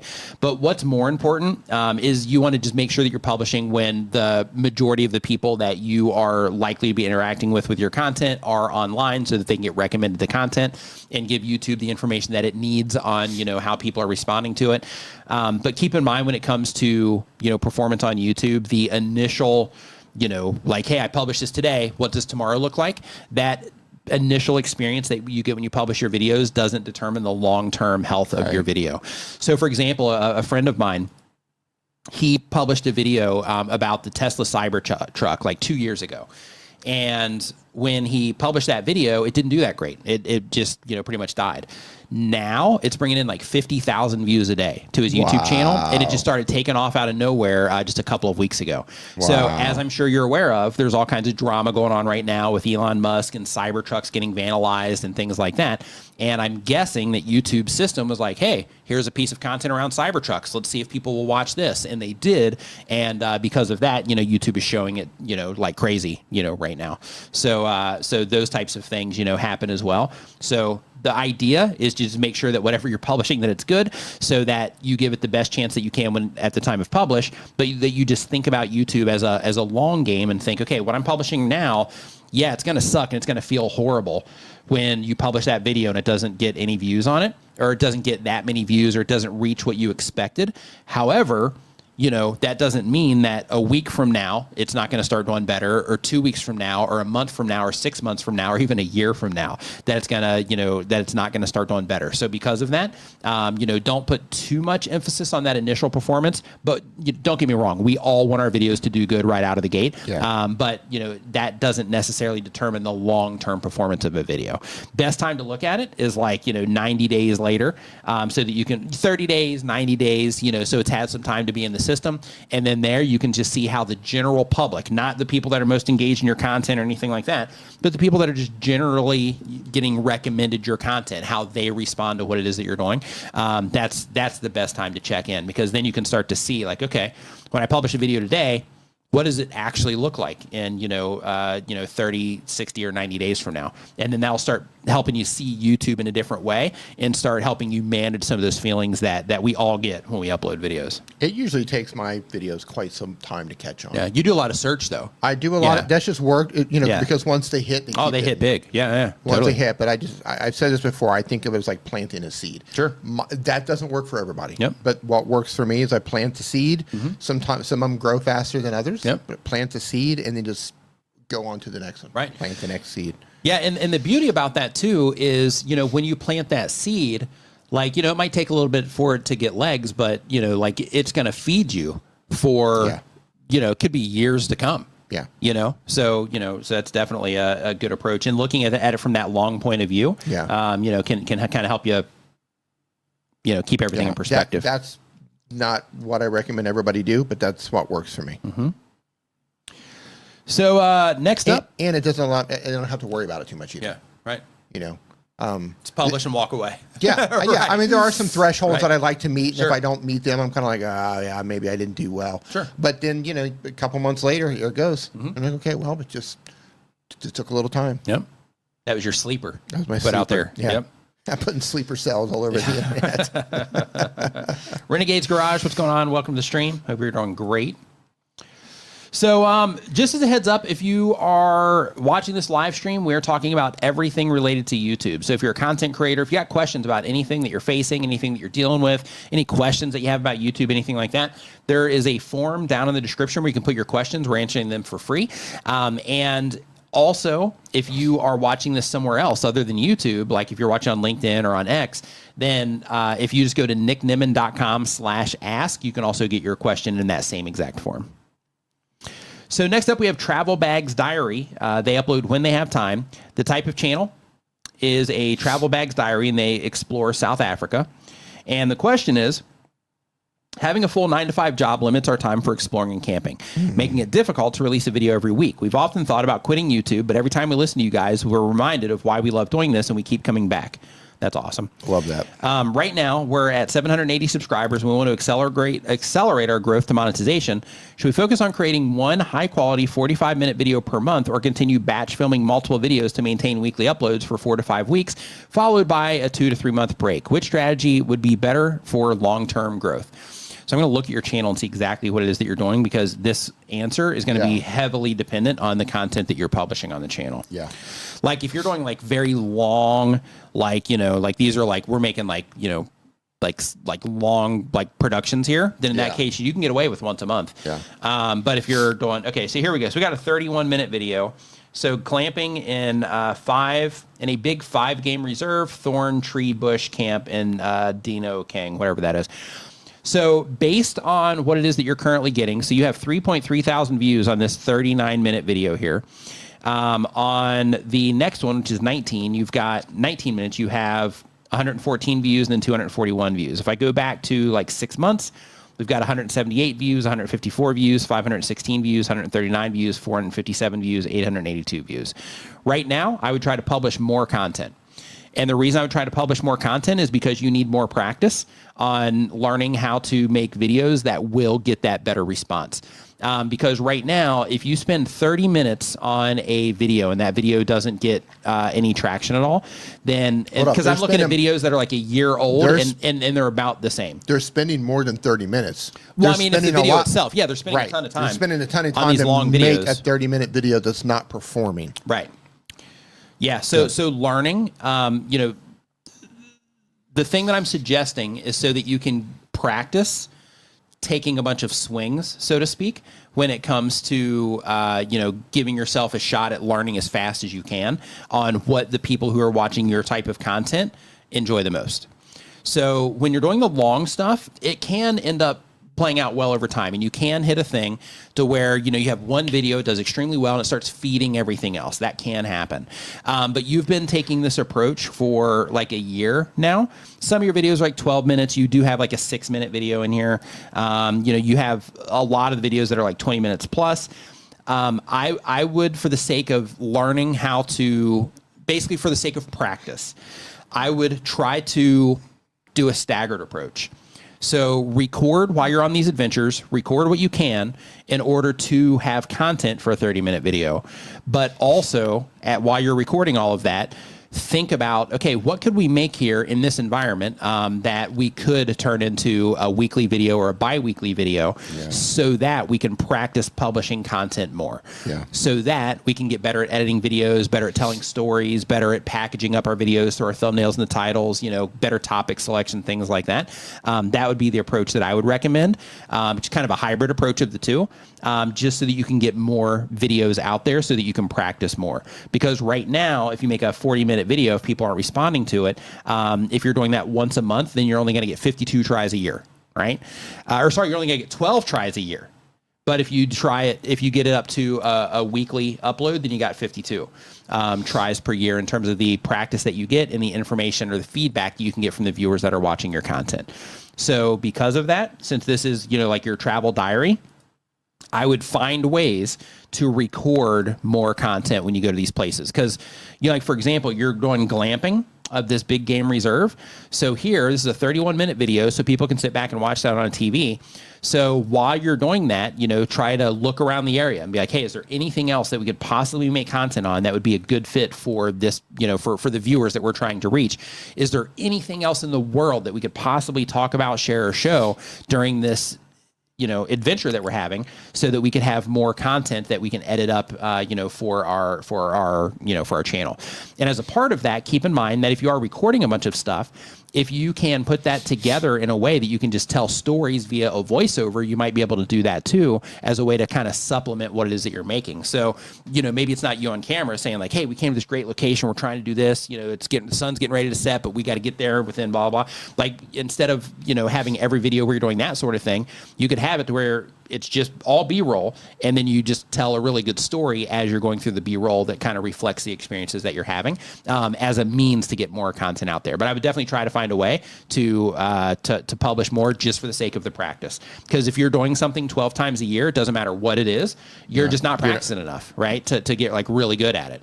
But if you're doing it, you know, 52 times, it's still, you know, a stretch, but you're going to get there faster in terms of, you know, you understanding your audience and what it is that they like to watch and learning how to make good videos and stuff. That you're gonna, you know, learn at a much more rapid rate than if you just do it monthly.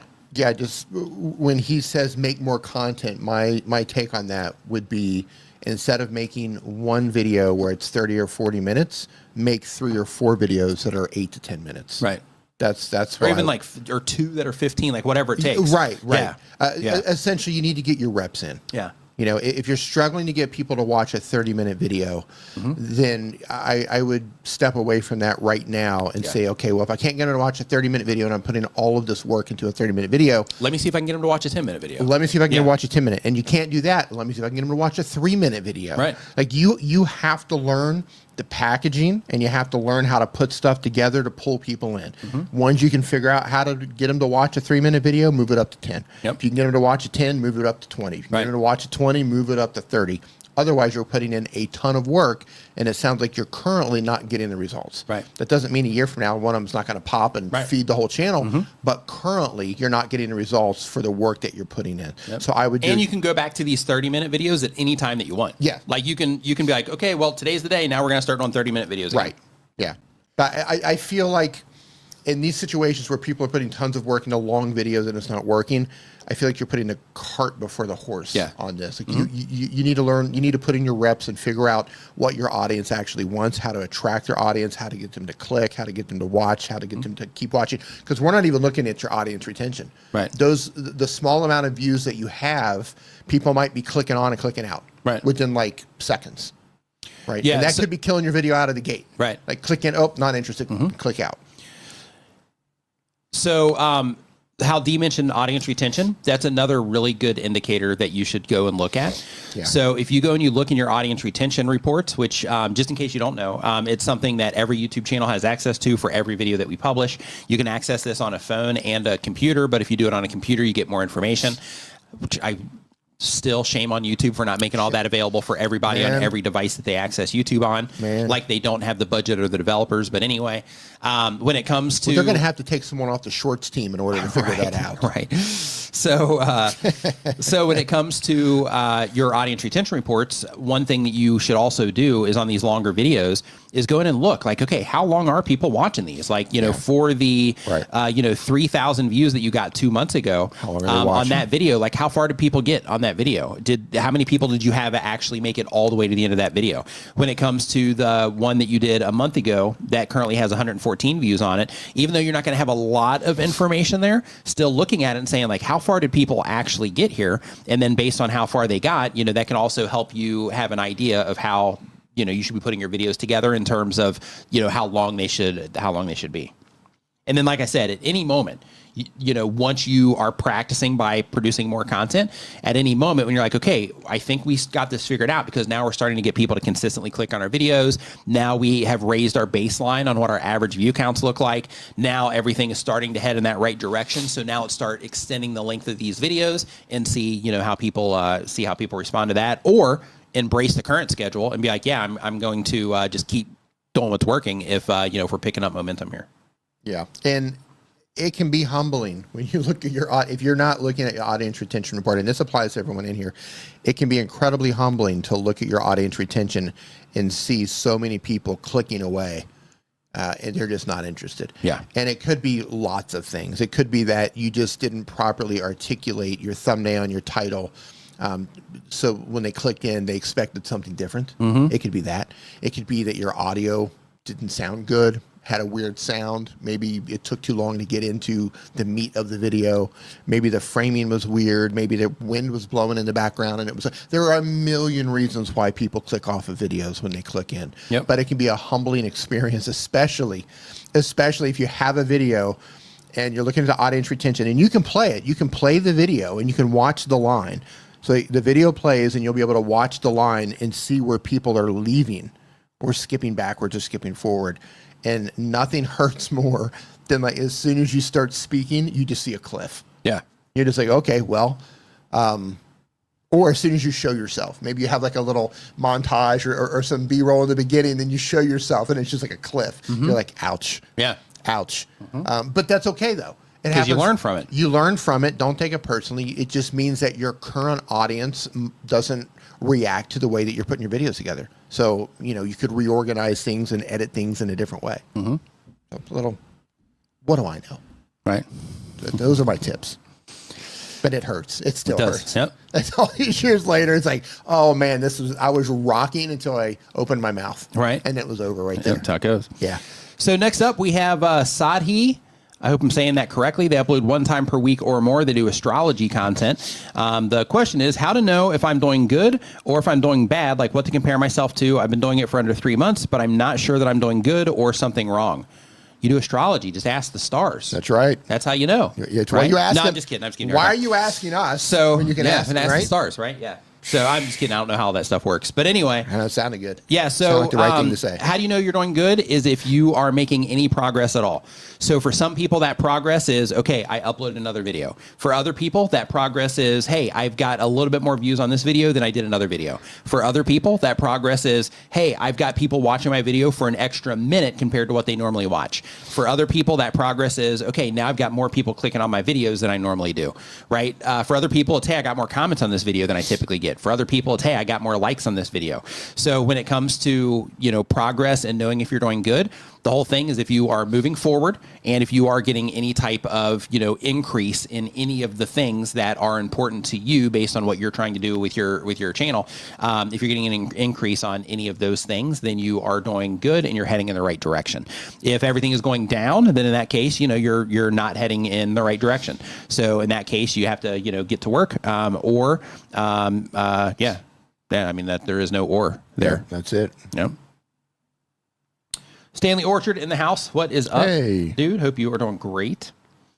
So next up, we've got Julia's Trucking Cafe Trucking News Hour is the question, or the name of the channel. They upload one time per week or more. They do trucking news content. The question is, should I do chapters in my video? I discuss news stories. Yeah, if you do news, chapters can be helpful, so then people can jump to exactly what it is that they care about. So yeah, news can be helpful. But what I recommend that you do is say, like, for your next 5 videos, because I'm going to guess that you already have videos on your channel where you're not doing chapters. Say for the next 5 to 10 videos, add chapters to them, and then start going into your analytics to look at the difference on how people responded to each one and see if the ones with chapters do better in terms of people watching them for longer periods of time. If the answer is yes, because they're able to skip the parts they don't care about and get right to the parts that they care about, which is probably what's going to happen, then in that case, keeping them would be the move. If you find that, like, hey, these chapters, people just jump right to the end and then they get out of there and they watch for a shorter period of time, then in that case, then removing chapters might be the move. But yeah, just running them against each other is definitely the thing that you want to do there.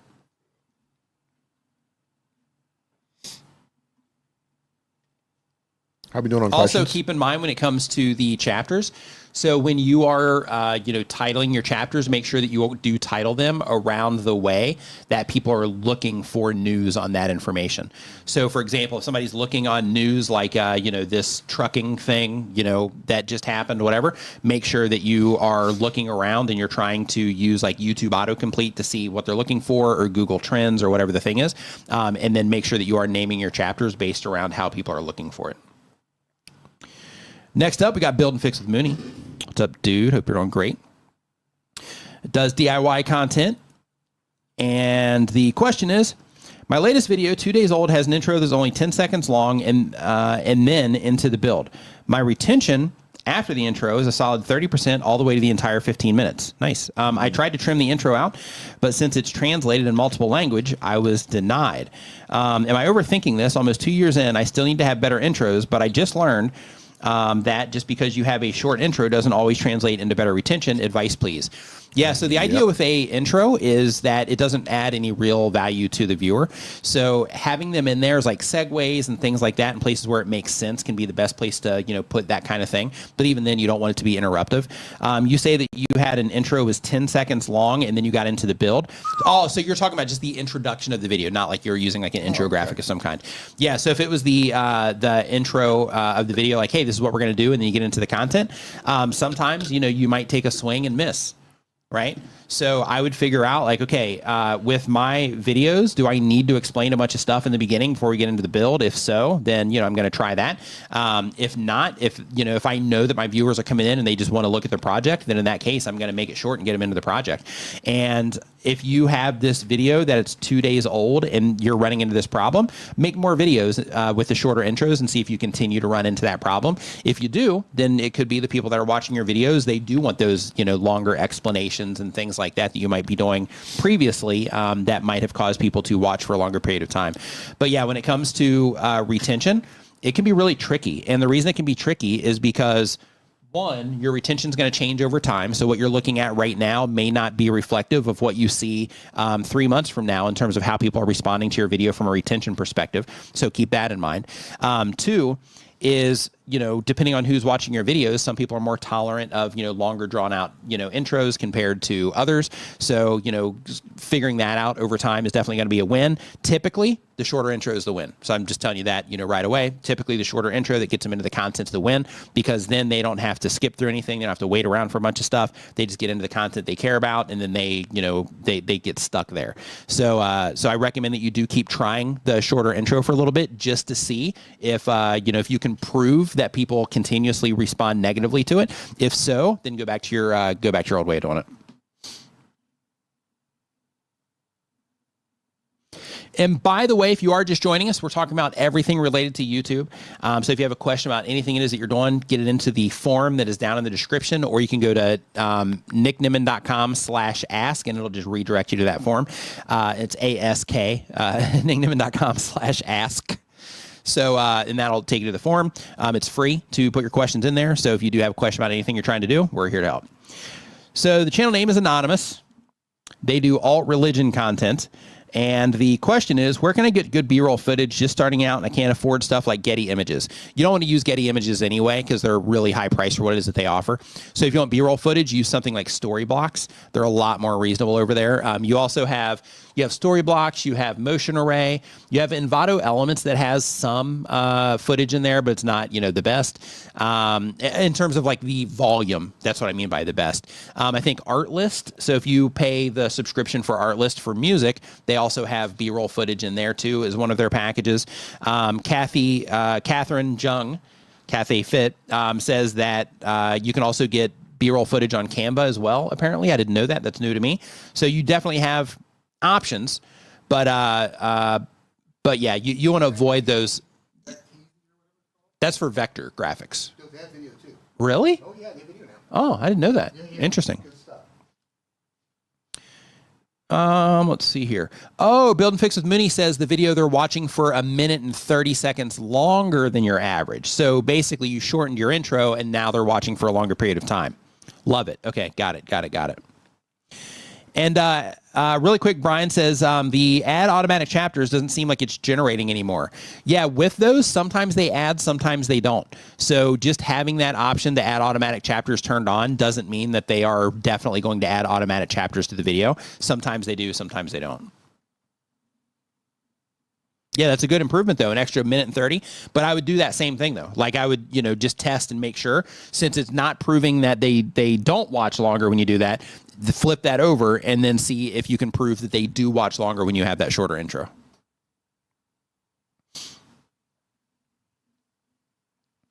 So next up on the list here, we've got Coach Wiz Reacts. They do daily content. The question is, my audience is 35 and up. Are my thumbnails too childish? This is something really huge that I just want everybody to think about really quick. The fact that they're thinking about this right here is a big deal.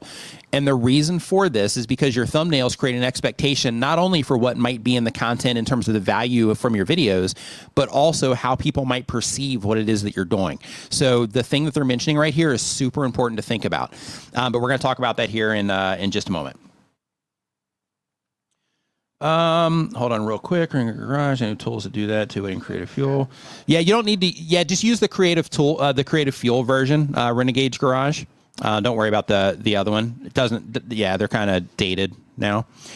But so when it comes to the rest of the question says, I feel like my channel is growing steadily, but I wanted to make sure I'm optimizing everything that I can. Love what you do for the community. So let me look at your content here real quick, or just look at what it is that you're doing. Let's so Coach Wiz, I don't know. So let the audience decide. I am, hold on.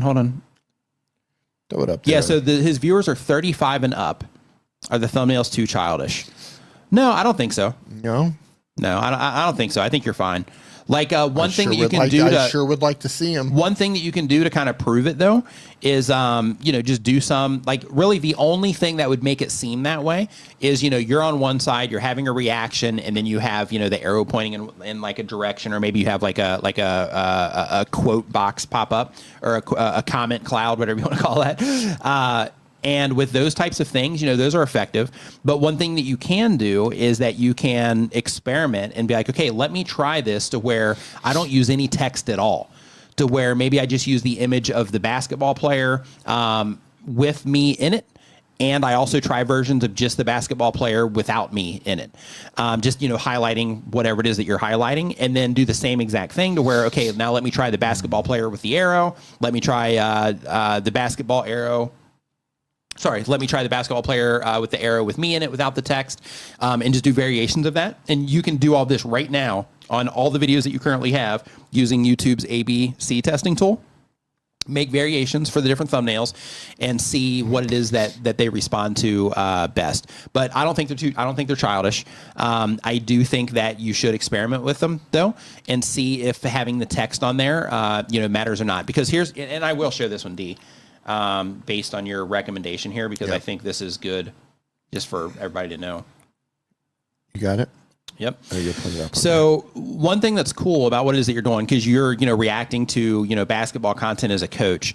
So the thing that you're doing here is important. So I'm just going to highlight, some stuff. So the thing that you are doing here where it's like, okay, LeBron sucks, right? Then in that particular case, it's like, okay, anybody that knows about, LeBron, they can instantly know that this is something there. Where you're using some of this basketball imagery that also helps people, identify that it has something to do with basketball. When you have, which, is also kind of going in the right direction. But with some of these, one thing that I would do, what I was talking about, is like where you have this like stop, and then you have like you over here, kind of doing the reaction to it. Like, see if I just focus on the basketball imagery, do people respond to this more? If I just do like basketball imagery and an arrow, do people respond to it more? If I just do me and the basketball imagery, do people respond to it more?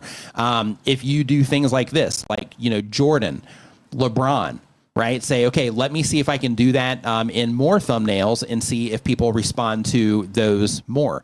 Because it seems, just at a quick glance here, it's not consistent. But at least with those two, just a really quick thing, is you have LeBron here and Jordan here. In this particular comment cloud, you don't have that at all. You have that it's the fans' fault. So these little types of details are things that you just want to notice and be like, hey, when I mention them, this one's got 14,000 views. This one has 3.2 thousand views. So let me do another experiment when I'm doing more of that word cloud where I name drop. And I'm just going to quick look here. Okay, and this is another Jordan one. And then we've got 2,000 views on this particular one. But this one, it doesn't, right? But you do have, the person over there, but I don't know if that's a famous basketball person or not. I'm not sure. But anyway, the idea is to just run the experiments on it and see if you notice a pattern that people respond to best for the people that you are trying to reach. And the whole idea there is through YouTube's. Hold on. You're stuck. I got you. How weird. Yeah, it's not working. Do you want to? Here, I'll refresh real quick, maybe. No. Stream. Is a StreamYard blunder? Yeah. Hold on one second. Oh. There we go. How weird. Yep. Yeah, StreamYard blunder. Yep. Yeah, StreamYard issue there. Yeah. So, so the idea is to, experiment, of course. That's the first time first time it's happened. Yeah. So the idea is to experiment, of course, and to just make sure that, that you don't, and this is something important for everybody. So you see how he puts text on all of his thumbnails. That can be helpful, without question, can be totally helpful. However, sometimes it can work against you too. Yeah. Same exact thing with like him putting himself in the thumbnail. Based on, the particular image that he uses all the time, he should also experiment with different images. So for example, he has the one where he's there in the hoodie. He should also experiment with like, hey, if I'm going to be in the thumbnail, let me experiment with the one in my hoodie. Let me experiment with one where, where it's me without a hoodie, in terms of it covering my head. Let me do one where it's like me in a hat, with like basketball, a basketball logo on the hat or something like that. But experimenting with those types of things can also be helpful. But the idea is to, experiment when it comes to what it is that you're doing, because when it comes to YouTube, you might just have something small that you're doing, like putting too much text in the thumbnail or putting too much emphasis on you, and that can cause people to, not respond to it, right? Or by not having yourself, right? By not having a person in there and then focusing too much on the other thing, it can kind of work that way too. But the idea is to, practice with this stuff. This is why YouTube has that tool, the ABC testing tool, so we can try different thumbnails to understand over time what our viewers enjoy. What keeps making that noise over there? I just hit the back of my heel, hits the thing on the chair. Oh, I thought something was falling over there before. So it was... Terrestrial Vibes. What's up, dude? Hope you're doing great. Nice to see you in here. So next up, we've got... We're almost out of questions here, 2D. Wow. Yeah, so we might have to go into... I don't know what we're going to do. Guess we'll juggle or something. We can juggle. You got some guitars over there. We'll just sit here and play some folk music for everybody. We can? Yeah. We can test that copyright tool. Yeah. Or the Play some Eagles, see how it works out. Yeah. Yeah. So next up, we've got Natural Nate Lyles. By the way, if you do have a question, since we're almost out of questions, head down to the description. We've got a link to a form down there. Mm-hmm.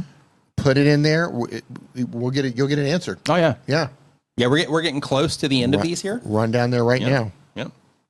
Hurry. So K&J Lumber says, hold on. I'm filling it out right now. Hold on. Hurry. You got to get yours in before K&J Lumber gets theirs in. So Natural now, they do bi-weekly content. The goal is to be a full-time creator. The question is, what can be adjusted to make the look of my channel convey the goal, remove anything, possibly add a segment? I don't know what your goal is.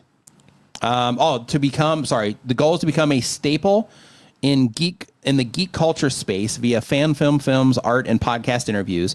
Also to build a community of fellow geeks and indie filmmakers. Maria, I see you. You're next. What could be adjusted to make the look of my channel convey the goal of becoming a staple in geek culture? So without even looking at your channel, having imagery from the, like geek related imagery would be the move there. So if you're doing it around like fan films and things like that, having some of that imagery around there, having anything around the specific geek culture that you talk about, having that stuff in your channel art, using it in your thumbnails, all of that stuff, that would be the way to help it convey that goal. And also, more importantly, to help people be able to identify at a glance that your content has something to do with those things, right? So, for example, if they watch one video and when that video is finished, they're like, wow, this is great. And then they go, hey, let me click on the channel here and see if they have more content like this. The second they land on your YouTube channel, it's got all that, imagery around it, and they know they're in the right spot, and that wasn't a one-off video that you made, that you have an entire channel about that type of stuff. So we have a super chat that you missed. Right now. It's from Maria Nicole Style. Again, I have it up on the stream. Okay, give me 1 second here. It says, hey guys, I can't even win the click. I've changed my thumb and title a lot. I try to make it enticing and nothing works. I'm considering paying for services. Who can I trust? What can I do? Thank you. If you're going to pay for services, where you're at right now, I'm going to recommend two people to you. The very first one is Daniel Batal, and the other one is Roberto Blake. So either one of those people will help get you on track with your, with your thumbnails. But keep in mind that when it comes to winning the click, you have other things too. So, in addition to your thumbnails, it can also be, the content choices that you're choosing to make. I'm actually going to pull up your channel here in just a minute. Perfect. But before I do, I'm pulling up this the Natural that we were talking about. I'll take her off and we'll come back really to her. quick. Yep. Yeah, I've already got her screen pulled up, so Perfect. we're good to go. All right, sit tight, Maria. Yep. Yeah, we're gonna get to you here in just a second. So really quick on the imagery here. So yeah, just focusing it more on the geek culture imagery stuff is going to be the win here, because here you have like the looking over your shoulder thing. That's fine, but you need more imagery that just kind of hits you at a glance. You need less of. Are we adding it to the screen? Oh, is it not? Oh yeah. Is StreamYard going wild again? There we go. Yeah, so like right here, right? Like you have this like looking over the shoulder shot here, which is fine because it kind of pulls your focus into this. But you have all this distracting stuff over here of like, this over here, which is fine because that's probably you. But then you have like this big logo up here, which doesn't really, do much because it's already right here. So I would just remove this and I would just put, more of the fan, the pop culture imagery up here. I would load that geek full culture. Of pop culture stuff. Yeah, geek culture stuff. Geek culture. Yeah, load it up. Like when I was looking at this and I was actually asking myself, is this the channel that was talking about geek stuff? Mm-hmm. Because like nothing about your channel there at the top spoke to me visually to let me know what it is that you're trying to accomplish. Another thing is right here where you're sending this to your streaming and gaming channel. You don't want to be sending people that are into this type of content.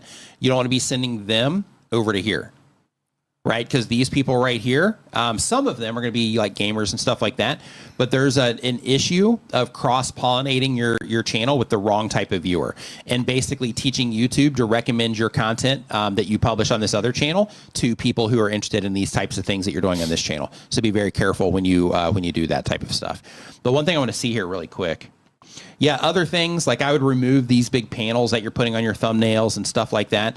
Like these types of things, like back in the day, you know, this was kind of a good move to do that sort of thing. But these days, like this type of thing, like if you don't do it perfectly, it kind of cheapens the content a little bit. And it makes you think like, hey, it's probably not going to be very good videos behind this. So just focus it on like the imagery, not so much of these having these like panels and stuff like that on there. Focus on the imagery that's going to help connect and help tell the story about what people might be getting in that particular video. And then next, we're moving up to Maria. Wow, you're gone again. What is going on? Okay, How weird. I'm bringing. Hold on, bringing you back. And add us back.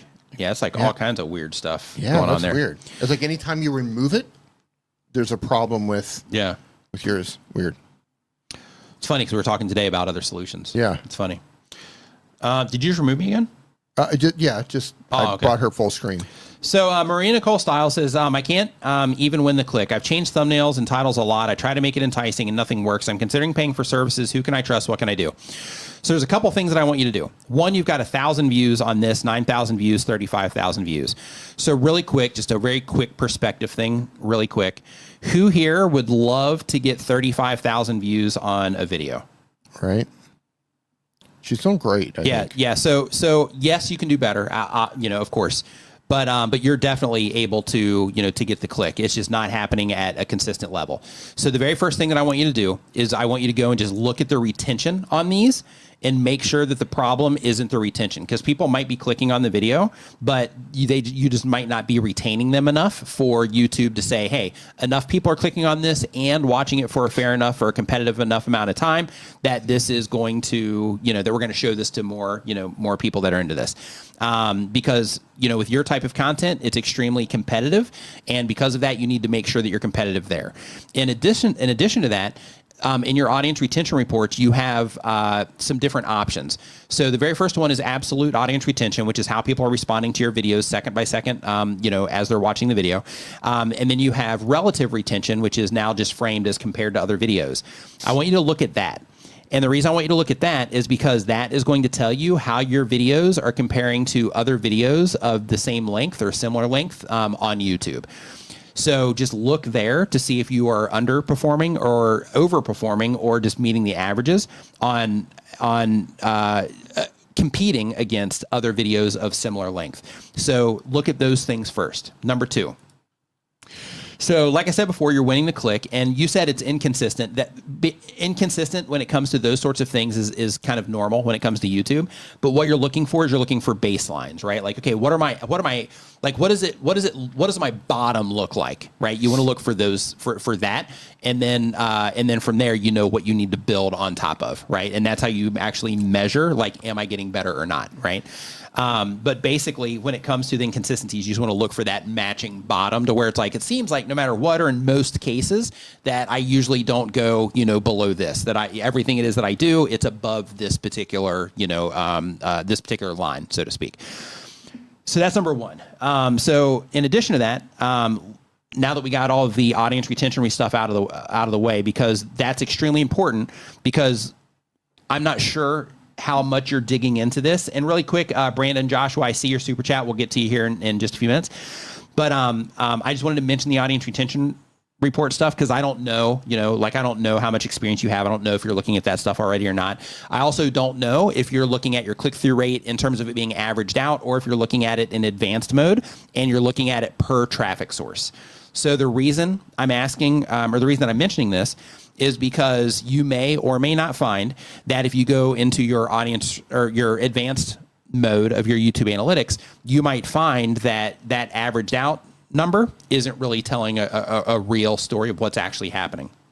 So what you want to do is you want to go and you want to look and see specifically on home pages of YouTube, how are my videos performing? And on suggested videos, how are my videos performing, but how are people clicking on my videos compared to the impressions that I'm getting?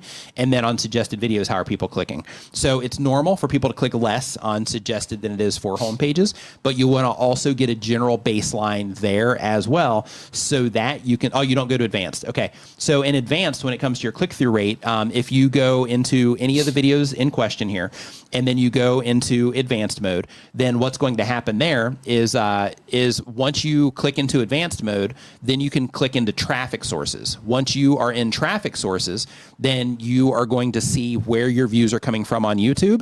And then across the graph there, you're going to see how many impressions per page of YouTube. And then you're also going to see how many impressions that you're getting on each page, how many views you've pulled from each page, and you're going to see your click-through rate for each page as well. So that paints a more accurate picture of what's happening for your videos, and it tells you where you need to improve. And you mentioned right here that you look too much at the top 10 list. Don't look at that. Don't even worry about like the 1 out of 10 thing, because that's more about like, okay, if you publish 9 bad videos, it's going to be really easy to get a number 10. And then it's going to artificially inflate how you feel about what it is that you're doing. If you publish 10 bangers or 9 bangers in a row, and then you publish that next one and it ends up being like a 10 out of 10, even though you're crushing it and your videos are doing awesome, it's going to make you feel like garbage and you're going to think that everything sucks, where in the next 3 months, that 10 out of 10 could end up being a 1 out of 10. Right. Yeah. So it's super misleading. So don't depend on that too much. It's a false sense of understanding of how your videos perform. Yeah. Okay, so don't even look at that. And I know psychologically it's like, I want to see how it's doing. I get it, but try to avoid that as much as you can. I think that 1 out of 10 thing is like, yeah, it's misleading. It is misleading, and like I can be like, things can change so much. It changes so fast. Yeah, and it also like it can make you feel like the emotions you go through with it. Mm-hmm. Like it can make you feel really good, or it can completely demoralize you. Right. Right. I just don't know if that's the best idea. Right. I mean, maybe they could have built it a little bit differently. Maybe I don't know, but I can't say I'm a fan. Sure. Yeah. So another thing, so I'm gonna put this back on screen here. How do I get back to that view? Do you have Brandon's? Oh, that's not. Yeah, I got him. I told him we'd go to him. What in the holy heck? No, I got it. I'm hitting the scenes. Oh. There you go. Oopsie. What is going on? Just hit the. There we go. Nope. We'll figure this out. There we go. Okay. Okay. So a couple things just to mention it. So when it comes to your thumbnails, because the whole issue is before I went on that whole rant about figuring out where your traffic comes from, things like that, it just gives you more context, right? And Renee Ritchie in the house, what's up, dude? Hey, he says that you can hide that 1 out of 10. You can, but you still want to look in there, right? I mean, like if we're all honest, right? It's like you hide it, but you're still like, I'm just curious, and then you end up in there anyway, right? But just a few things to think about is, one, make sure that you are looking in the advanced mode so that you can figure out how you're performing on each different page. But then let's start looking at the content itself. So one, I hope you're using YouTube's A/B testing tool, so you can start to figure out over time, if there's specific things that you're doing that people respond well to. If we look right here, a couple of things. So you say, what's the best and worst affordable white shirt? I think this is fine, especially if people are like looking for this type of thing and this is a search play. I think that's fine. I love that you're showing like emotion in your thumbnail. I think that's great. I would try to make, this kind of stand out a little bit more, but I would also experiment with not having that at all. I need to change colors here. I would experiment with not having that at all, just you with the t-shirts, and see if people respond better to that, right? So I think like if you're trying to, win the click, or if that's the place where you're kind of falling under, right now, then I would experiment with, all kinds of different stuff. So the very first thing is I would experiment with just having the t-shirt with no text on here at all, like you, and then the t-shirt, no text at all. I would also experiment with having a shot where it just has a stack of t-shirts there. Maybe because you're lacking contrast here in this particular shot. So you have a white background with white text with a white t-shirt on here. You might have been intentionally being like a white theme there, since the whole thing is about the affordable white t-shirts. But I would definitely try to do something to make the white t-shirt stand out a little bit different, or make it more clear that it is about those. I would even do another experiment with this. And again, this is all about experimentation, but I would also do another experiment where you have just like a white tee laying there on like a dark surface. And that's my white tee, everybody. But having a white tee laying there on like a dark surface, white tee with just a, so with, it just with a red super border. stands out, right? Just so it stands out, like bam, like that's clearly a white t-shirt, and just see if that if that pulls more attention, those types of things. Using emotion is usually a good thing in thumbnails, and here it looks like you're excited about those t-shirts. But other things, because you are talking about it being affordable, so instead of having 16 tees, you could also have it to where it's like expensive or cheap or, something like that, to where it actually has a better connection to what it is that the video is about, in the thumbnail also. But I would do those types of experiments to see if you can uncover, like, okay, if I do a little bit less, then people seem to respond to it more. Or if I focus more on the subject matter, then people respond to that more, that type of thing. Other things you have here on this one, which, this video, 9.4 thousand views on it. You have these style mistakes will age you, why your outfits, and then you can see how that gets truncated there. But from a topic standpoint, I think this is good because there's actually something attached to this, right? Because it's like these style mistakes will age you. There's a consequence if you don't watch this video. And that consequence is I might be wearing something that makes me look older than I actually am, which in a lot of cases, especially if you're older, that's not something that you're going for. So there's an actual consequence connected to not watching this video. But when it comes to the actual, things on here, you could have, because this one, since it's about aging them, this doesn't really say much. Here, you have the over 50, which is kind of good, right? Because that can help identify, this. You could even say that kind of stuff in your title, by the way. But basically just putting a little bit more emphasis on the actual close itself and making it bigger. And the reason I'm saying that is because, as you can see, this is a small size on my computer right now. And this is showing up on your homepage this way. It's going to show up in suggested videos this way. It's going to show up under your videos tab this way. And when it's going to be a little bit bigger on just a little bit on YouTube's homepage, and it's going to be bigger on a mobile device. But when it's this small, it's really hard to see the details of what's going on here. There's like people chilling, but it doesn't really scream, fashion or, anything like that. So focusing a little bit more on, the emphasis on the clothes. So one way that you could do that is making, clothes bigger on this side, maybe putting some type of indicators on here to where it's just like a, like a shirt and then like an X on it or something like that, and then move like the stop wearing this over on this side, that sort of thing. But the idea is thinking about, okay, how can I focus their attention at big sizes and small sizes on the stop wearing this? That's a win because it clearly says like, hey, you need to stop wearing these things. You have the consequence attached to that video, which I think was a good move. But then also making the imagery of the other clothes or the other fashion stuff, making that just bigger and more prominent. I would definitely, experiment with that. This one, you have where these shoe trends. This is another one where contrast, can be helpful. Granted, on a mobile device, things like that, it's going to be fine. But you can see how this where these text and the in 2020-25 at a smaller size, which will impact you when it comes to suggested videos and these types of pages. You can see here how that dark text, it just kind of gets lost, around this area where things get a little bit busy. So because of that, a couple things is if you're going to have this text on here, instead of having shoes as like a third focus of this, because your primary is this text here, and then you have this person over here, you're talking about shoe trends, right? This video did well, right? So people did respond to this, but you have a shoe trends as the emphasis on the text, which is great. But also just having just putting a shoe over here would also be something I would experiment with there, since then that way you're just like fully rocking the whole shoe thing. Here, start wearing this in 2025. This is a month ago. We are now, it's the second month in 2025, so that's fine. But make new outfits out of old clothes, shop your closet, not sure what that is. But here, even having like a before and after, right? And these are all just experimentation ideas that I'm throwing your way. So you can kind of, be like, okay, let me put some of those thumbnails together. Let me test them, see if I find a pattern here. That's what we're going for. So then on this, make new outfits out of old clothes. Here, you could have, an image of, an old thing or two old things as a before, and then as an after, then you have like a thing that you made out of it, right? So then it's like, oh, wow, they made that out of that. And then it becomes instantly, a little bit more interesting there. But just experimenting with those types of things, I think will help you when it comes to just getting more clicks. This is another one to where you can see here with the text, how just kind of it's small because of it's not too bad, but because of the font choice, some of it is just like a little bit difficult when it comes to, reading it. This is another thing to where, date night outfits, move outfits underneath that, put date night over here or over here, one of the two, and then maybe focus on just like one really good outfit, or completely remove the text and then have like 3 panels and then have like one big bold outfit, kind of like this one right here, right? Have like one outfit here, one outfit here, one outfit here. So the whole thing is just more focused, right? Because like how you're doing it right now, yes, you're making thumbnails. Yes, they're actually pretty good thumbnails.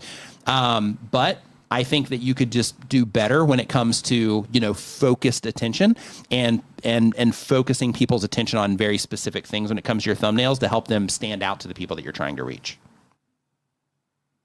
Hopefully that helped. Next, we have the super chat that's been waiting. Okay. Where'd it go? Hey, it worked that time. It did. So you have 2. So you have Brandon Joshua, and then you have Torres. Okay, give me 1 second. So Brandon says, I have 2,000 subscribers. Thanks for the super chat, by the way. Yep. Says, I have 2,000 subscribers. Super chat. And a 3.5 million short views. I was aiming for 10 million short views and got demonetized suddenly. Should I start over? Too tedious to try fixing. If you got demonetized and you had just gotten, well, no, you were going for 10 and you got demonetized. So you weren't monetized yet. So you had 2,000 subscribers and 3.5 million short views, and you were going for 10, and then you got demonetized, but you weren't monetized yet. So you already weren't monetized. Did they lose their watch time or something? I'm not sure. Yeah, unless they're putting out like long form. 2,000 subs and 300 minutes shoes with aiming for 10 million short views. Yeah, because they didn't hit that 10 million short views in that 90-day period. They were going for it, but they got demonetized. Oh, so they weren't monetized. They just didn't hit it. Is that? Yeah, I don't fully. Brandon, can you just clarify? Just mention in the chat if you could add clarity to that for me. We'll just sit here all night and try to figure this out. Right? So while I'm waiting for your feedback, okay, I was monetized to where I could have super chats. Oh, okay, gotcha. So you were in the entry level monetization. Okay, gotcha. Okay, yeah. So in that particular case, I'm not sure what happened for you to get demonetized, but you said it's too tedious to try fixing. So just a heads up, like when what? Too tedious to try to fix. Mm-hmm. Get off of my obstacle. Oh, get off my obstacle.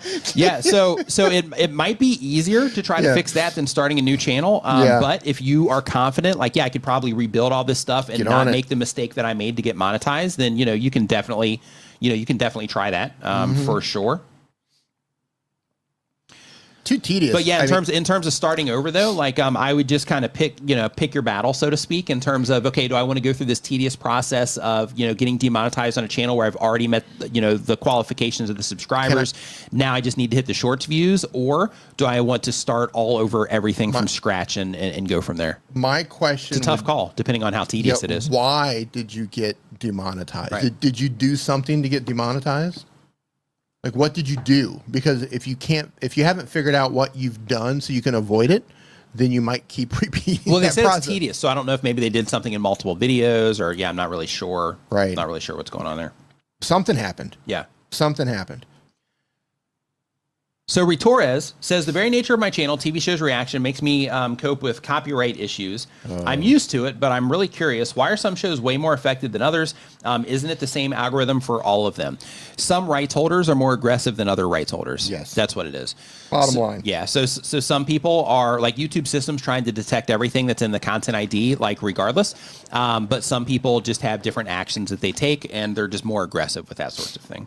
Like, what is it? You said the Eagles. They'll take down whatever. Yeah, I think it was the Eagles. Yeah. Yeah, some rights holders will take down anything that they find that people put out there, and some people are really relaxed. Yeah. And depending on the age of the show, and Renee might be able to chime in on this. I don't even know if everything has been put into Content ID. Right. You know, there could be older shows because I see tons of older shows out there, but I don't know. Yeah, Disney. Yeah, Disney goes after stuff. Yeah, so it looks like Brandon, because I'm looking at his channel here real quick. Yeah, so it looks like he also does some long form content. It hasn't gotten like legs yet, but it looks like he's also doing some long form content too. So yeah, so really, I mean, you know, with what it is that you're doing, it looks like you're doing like golf content plus political content, you know, things like that. I would just pick a lane and figure out what it is that you're going to offer. And then here you have like, you know, Ricky Gervais, you know, something about him. Another sports, you know, thing. Yeah. First, somebody playing like a Jersey the Rapper remix. Yeah. Like, first, here's what I recommend that you do, Brandon, is figure out what it is that you're wanting to offer and who it is that you're wanting to offer it to. One thing that can be super powerful when it comes to YouTube is making sure that you are making content for a specific type of viewer that's interested in specific things. And the reason that that's valuable, especially now in 2025, is because if YouTube if YouTube shows your video to somebody and they come in and enjoy it, let's say they show it to me and I come in and I'm like, wow, that golfing video was great. I don't play golf, but I'm just saying, wow, that golfing video is great. Best video ever. I'm going to, you know, subscribe to this channel so I can get more of this golf content. This is amazing. And then the next thing I see is like a political video. I'm out of there, right? One, when YouTube shows it on my homepage, I'm not going to click it anyway. And I'm going to be like, why is YouTube showing me this? But if I, you know, subscribe for the golf content, I'm not going to watch that. Same exact thing goes the other direction. For any of the other topics that are just way different from the main content, when people find that content or the main content, but then you make content that's not appropriate for those viewers, then it makes it hard for YouTube system to be like, oh, this is exactly you know, who we should be, you know, showing this content to, because you have such a variety of content that you're just kind of muddying up the waters, so to speak. So they do look at things like on a per video basis and all that, but you run into bigger issues to where, you know, if somebody just comes to your YouTube channel and they want to binge watch your content, you make it difficult for them to do that. Like, for example, if I run into one of your shorts, I'm like, wow, this is great. Love this golfing video. And then I click to go to your YouTube channel, and then YouTube shows me that shorts page, and I click into it so I can just sit there and flip through all your shorts. I'm going to get like 2 videos in, and I'm going to be like, oh yeah, this isn't what I here for. I thought this was something completely different. And then I'm out of there. Right. Yeah. So the whole idea is to make sure that you are, you know, making content for a specific type of viewer. So figure out what it is that you're trying to do, figure it out, you know, who it is that you're trying to do it for, and then, you know, start doing the thing. Start doing the thing. Yeah. And one thing really quick, Renee Ritchie mentions, he says, it's why Mr. Beast works so well, whether you love it or not, whether you see that thumbnail, you know exactly what you'll get if you click, and it makes it a no-brainer. Yeah. In addition to that, because people copy him that make similar type of content, you know what you're getting with their you videos also know too. what you're getting in with theirs. Right. Yeah. And when people try to do that and it's not that type I of content. filled a gymnasium full of quick stand and threw children in it. Right. Right. Like, you know exactly what you're And stylistically, right. They make a thumbnail that looks similar, and you're like, oh, it's that type of video. Yeah. And then the problem is people will make Mr. Beast type thumbnails for other types of content, and it's just not appropriate for that particular audience or whatever. And they're like, why aren't my videos getting clicked? I'm making these thumbnails just like the biggest creator on YouTube, and it's just not working for me. And it's like, well, you're not matching, you know, you're not matching a viewer's expectation with that. And you're kind of expressing that you have a different type of content. You're not getting private tours in the pyramids. In the pyramids of Egypt. Right. Pyramids of Egypt. I mean, right? You know, yeah. Have you watched that yet? No, not yet. I haven't. I'm not, I appreciate his hustle, but I'm not like that. I'm just not his target audience. Yep. However, I am interested in watching, because it was like a private tour or something into the pyramids. Yeah. And apparently they went like deep into some places where people don't go. I'm very interested in watching that.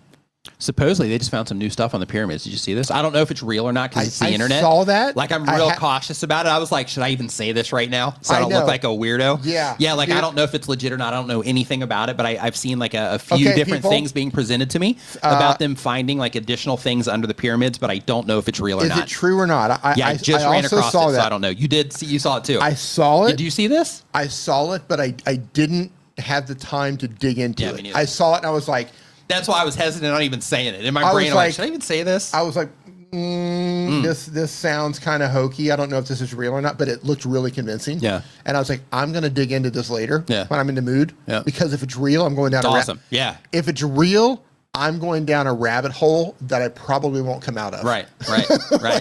So it's a good way to put that. Yeah.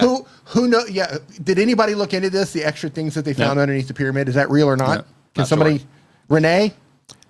So Trader Nick says, I also dropped a question via the forum, but wanted to drop a super chat for support. Thank you guys for the valuable information. Thanks, Trader Nick. Appreciate that. And I appreciate you watching and enjoying the stream. And thanks for the kind words. No, it wasn't an alien spaceship. So No. the video, the information that's coming out, there's like schematics and like there's all the drawings.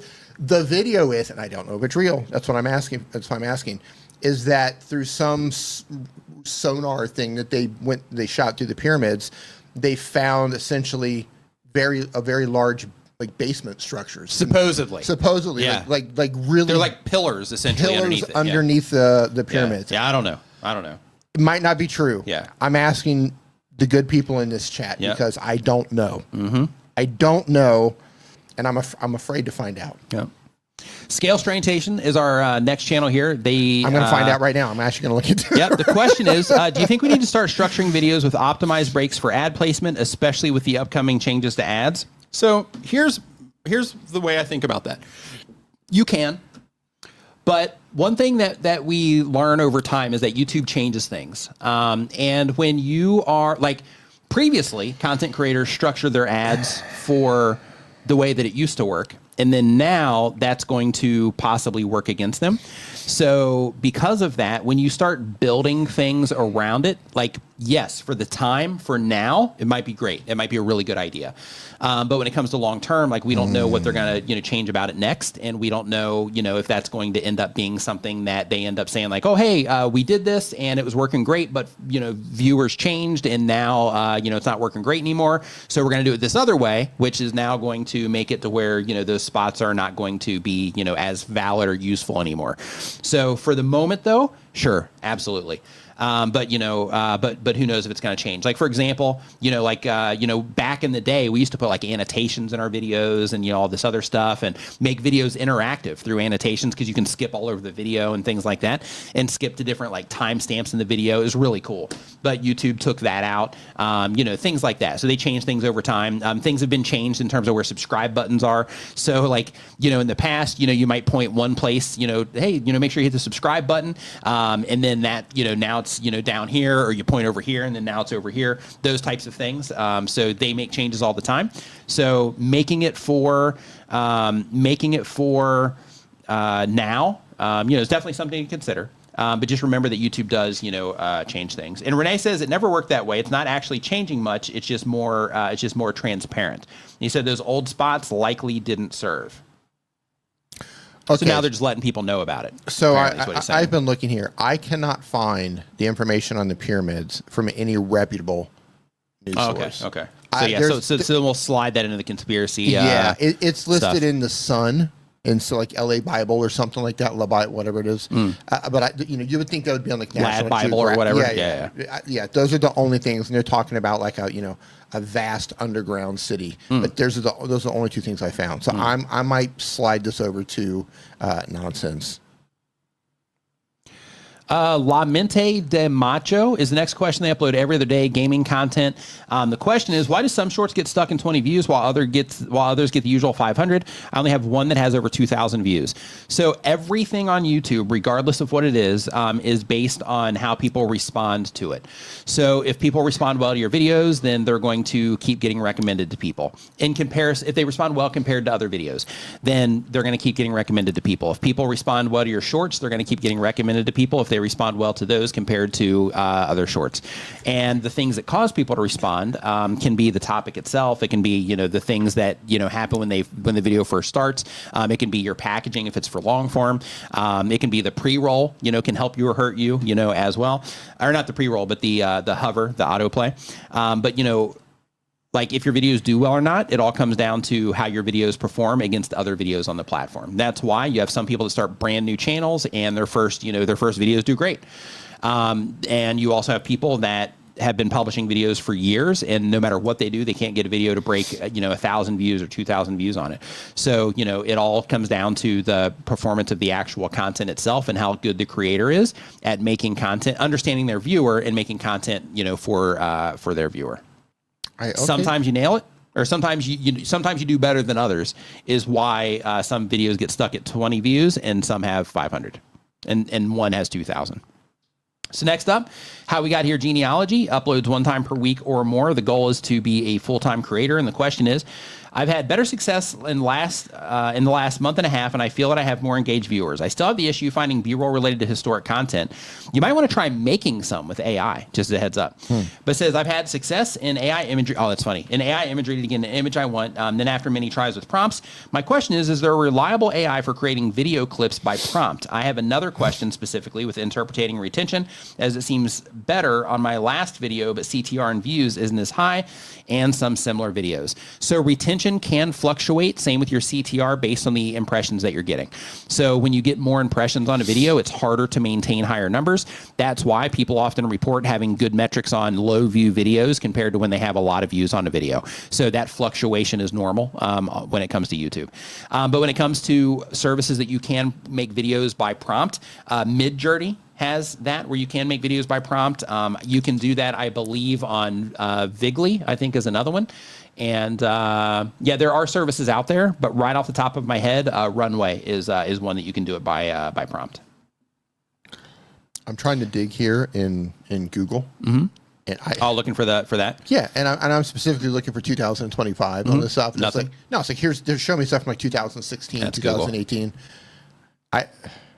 I'm so used to using AI now to look for stuff and to find sources. And when I go to Google, the results are just terrible. Yeah. Vanquish is our next channel. Good job, Google. They have been making videos for less than 6 months. Oh, they haven't even started yet. The question is, considering all the free options and free plans out there, what would be the one program, app, software, other than your own, that you would say is the most helpful and worth paying for content creation?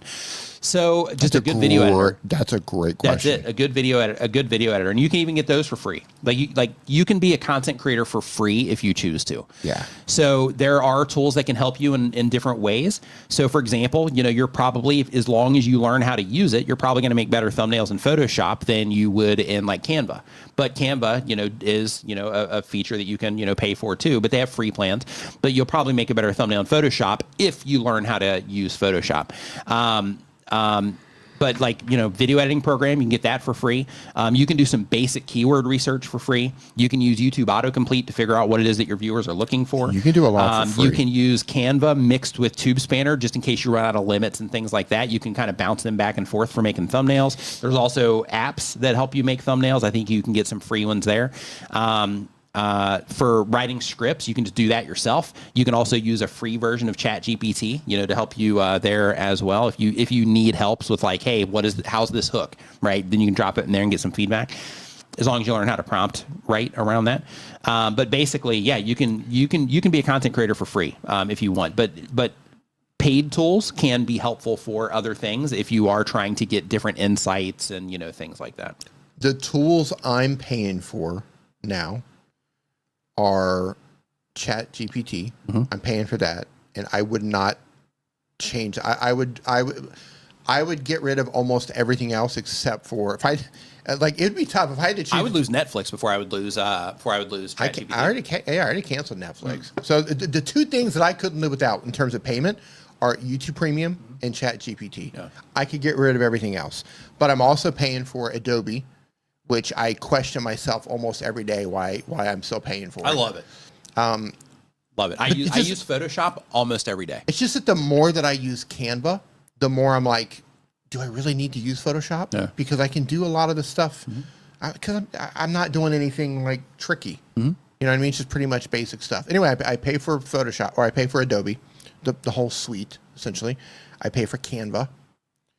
And I think that's it. Don't you have a designer for your thumbnails? What do you mean? Doesn't G do your thumbnails? Some of them. Oh, okay. Yeah, some of them. But I still have Canva and I still have Photoshop. Oh, okay. Yeah, I'm thinking about certain things that I actually pay for the creatives. Yeah, I love Adobe Audition, love Adobe Premiere, love Photoshop, love all those. Yeah, because I have those, it gives me access to Adobe Enhance too. I stopped using Audition when I started using Logic Pro. So that's what makes me think sometimes if I really want to do it. But yeah, but Canva, you can use Canva for free. The only reason I pay for Canva is to sell template links because you can't do that through the free version. So if I want to give somebody like a template that, here's you can buy the link, then you have to have a paid version. Oh, okay. Or if you want to like export transparent PNGs or something like that, you have to have the paid version. But so like pro features. Yeah. Free Canva is amazing. Like if I were a new creator, and I know this isn't what you asked, but if I were a new creator, I would probably use Canva for free, and I would use. I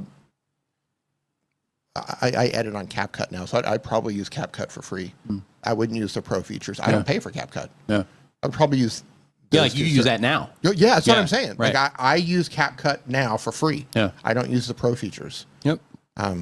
Yeah, so to answer your question, yeah, you can do everything for free. Yeah. It's just if you decide to, yeah, like, hey, I want to use this because I find it easier to use, or I get a better result when I use this, or it makes more sense to me intuitively. Yeah. Or it comes with all these additional things that I can use, like, that kind of stuff. That's where, you can start paying for stuff. But like you can outside, I mean, if you have a phone, then technically you can still do it, for free. Like you don't have to buy a camera or anything. Just make sure you make your videos in the sun. Or in the shade somewhere, outside in the daytime. Yeah. But yeah, you can do it all for free if you want to. It's just paying for things can sometimes make things a little bit easier, a little bit more efficient, that kind of stuff. Like right now I pay for Adobe, I pay for Monday.com, I pay for Trello.com. I get comped accounts when it comes to, some of the other like creator tools and things like that. But in terms of actually making content, not researching anything or anything like that, just Adobe. And what was the other one I just said? Beyond Adobe? Yeah. Yeah, I just said Adobe and another one. Oh, yeah, Monday.com and Trello. I pay for Notion, too. But actually with Trello, I don't pay for that one because I have a video talking about tools that still get views occasionally, but I have tons of credits in Trello where I don't actually pay for Trello. But I have my account set up there, so if those credits run out one of these days, that I'll have to start paying for that. But just a heads up. Let me mention this real quick. Depending on who it is that you're making content for and the type of content that you make, some of these programs will give you like affiliate commissions, and some of them will also give you like tokens and credits for their services. Because I made that AI video on my channel and it got like 70,000 views or whatever, like I'm still using runway tokens from that video. Really? Yeah, like I've never paid for anything for runway because of that. Wow. So like, you can, like your videos can also kind of pay for some of that stuff if you have the right audience for it. You can even Andrew Can in the house. What's up, dude? Andrew. So I was in Los Angeles for a day and I was thinking about you and I was like, is Andrew still in LA? But I was out and about. I was running around. I was by the airport. And I didn't have access to anything that could get a hold of you. Like I had my other phone. I didn't have access to my work stuff. And I was just like, man, I wonder how can I get a hold of Andrew? I was thinking about contacting you. I had you could have hit me up. I could have gotten on it. I had like should have been like, hey, dude, I'm in LA. You were sleeping here. Oh, the time zone difference. Yep. Yeah, I had like 8 hours to kill in LA. I was like, yeah, get a hold of Andrew. Yeah. Like, oh, we can get together. Hope you're doing well, man. K&J Lumber is our next question. They upload one time. I had one more thing to add for free. Okay. You can even do free audio editing using free software called Audacity. Audacity, yep. Right. Audacity. And there's a free, it's not Photoshop, but they mimic Photoshop. It's a browser-based version of it called Photopea. Photoshop has a browser-based version now, too. Is it free? I think so. Really? Yeah. You can do most of this stuff for free. Yep. Yeah. Yeah, if not, though, you can use the Photopea. Yeah. So, so the next question here is from K&J Lumber. The goal of the channel is you've been mentioning thumbnails. You told us to pay attention to what people respond to, errors, faces, etc. But I noticed the CTR is all over the place for the life of the video. The first few days compared to over long periods, even vidIQ's AI gives mixed and wrong answers when asked which has the highest CTR. How can we truly know which styles are the best? So what you want to look for is things that consistently perform well over time, and you also want to look at it within the ranges that you're talking about. So the reason it's all over the place is because YouTube is showing your content to different audiences, different groups of people. So when you first publish a video, YouTube is showing your content to the people that are the most likely to engage with that content at that moment in time. So when they're showing your videos to that particular group of people, they're just more likely to respond to what it is that you've made. In terms of the video content, in terms of the thumbnail, like all of it, they're more likely to respond. So because of that, it typically will inflate the numbers when the video first gets published. because it's that like perfect group of people that it's showing it to. Then from there, over time, the people it's showing it to are still a good fit, but maybe they're not as good of a fit as the people that were perfect, right? Then as you keep going, then some perfect people are going to pop back up again, and other kind of sort of, good people are going to pop up again. But as you keep going, and the video's kind of settled in after a while, let's say, 30 days or let's say 90 days, in that particular case, then you have, a more general audience to where these are usually just like casual, viewers that are coming in. It's not going to be somebody that's already like super engaged in your channel, things like that, unless YouTube ends up, recommending it to them, like older videos to them, like later and that kind of stuff, then it can still do that. But in terms of at scale, once it gets to that point, then you are in front of more, just like a general type of audience of people to where there's a pretty good chance for the people that they're showing it to that it's a good fit, but they're just throwing that at them as well as throwing some other things that are probably also a good fit, as well as throwing things at them that they know are a perfect fit for them as well. So because of that, that's what causes your numbers to kind of go all over the place. So the play, when you're trying to keep track of, how people are responding to what it is that you're doing, is one, just look at it over time and say, okay, when I first published the video, this is how people are responding to it. 30 days in, this is how, people are typically responding to them. 90 days in, this is how people are typically responding to them. And then you start tracking that, across your videos. And of course, there's going to be fluctuations. Different videos are going to perform differently. But what you want to look for is you want to look for just general baselines on the channel so that you can start identifying when you have problems. So for example, if you publish something and you're like, okay, typically coming from home pages, by the time I have had this many impressions, my click-through rate is roughly around this. Then, if your video is underperforming, you can go in and you can look and you can say, okay, well, since I know that about my channel, then if I go in and I look at home pages and I see, or suggested videos, whatever the thing is, and I see that it's massively below that, then that tells me, okay, well, I need to think about this for a second. Why do I think it's under this? Could the thumbnail be better? Could the title be better? Or is the topic just not that, not that great? Like, is the topic, something that just isn't as strong of a topic for these people that I'm trying to reach compared to the regular videos that I publish on my YouTube channel, right? And it just gives you that opportunity to just sit there and analyze, like, okay, what could be going wrong here? Because I can clearly see that, people aren't clicking on this as much, from home pages, for this particular, time period or whatever. But it just gives you those additional insights so that you can start using that to identify when you need to change things. Andrew Can, thanks for the super chat, dude. Says, for you both, for all you both do. Thanks, dude. Appreciate that. Yep. Thank you. Thank you. But yeah, so when it comes to, vidIQ's AI giving you mixed or wrong answers when it comes to which has the highest CTR. So one thing that you can do there is you can actually just go and find that in your advanced mode in your analytics. But keep in mind, it's going to show you that version kind of averaged out. So because of that, I don't even recommend using that tool. Instead, I recommend that you go in, you actually look in advanced mode, and you look on the traffic sources or the pages of YouTube that you're actually trying to get views from. And you might be like, hey, I'm trying to get views from everywhere, which, is fine. But when it comes to YouTube, it's important to know how people are responding on the different pages so that you can say, okay, if they're responding here, but they're not responding here, what does that mean? Right? And then you can start making decisions around it. So for example, if you're like, man, people are loving this in search. Like, I'm, like super high click-through rate. I'm getting a lot of impressions there and people are coming in from search, but I can't get clicks anywhere else. Like, this thing's just dying everywhere else. Then in that particular case, it's like, okay, well, what could the problem be? Well, when people are looking for the content and you're matching what it is that they're actually looking for, you're just competing with a few other people talking about the same things. Your video performs well, therefore YouTube shows your content there. And based on how you have everything set up there, it's good for that particular page, and that's fine. But since you're failing in the other places, then you can say, okay, well, people are responding to it well here, but why do I think they're not responding to it well on a homepage? Well, let me look at it. So you're looking at it, and then you're like, okay, well, with this particular thing, maybe if somebody's just on YouTube, there's no real urgency or no real reason that this would stand out to them in terms of a thing that I need to watch if it shows up on my homepage based on how I'm actually framing this. So since I targeted it for search, or since I just kind of happened to make it for search and they're not responding to it on a homepage, what can I do to maybe hold on to this search position, but also what can I do to make this more compelling for somebody that isn't looking for it, but somebody that just happens to run across it when YouTube recommends it to them on their homepage or even a suggested video. And then when it comes to suggested videos, then you have the thing to where it's like, I'm massively underperforming here. So what's going on there? And then you look at it and you're like, okay, well, if it's at a small size, if, is the title getting truncated, like what's going on there?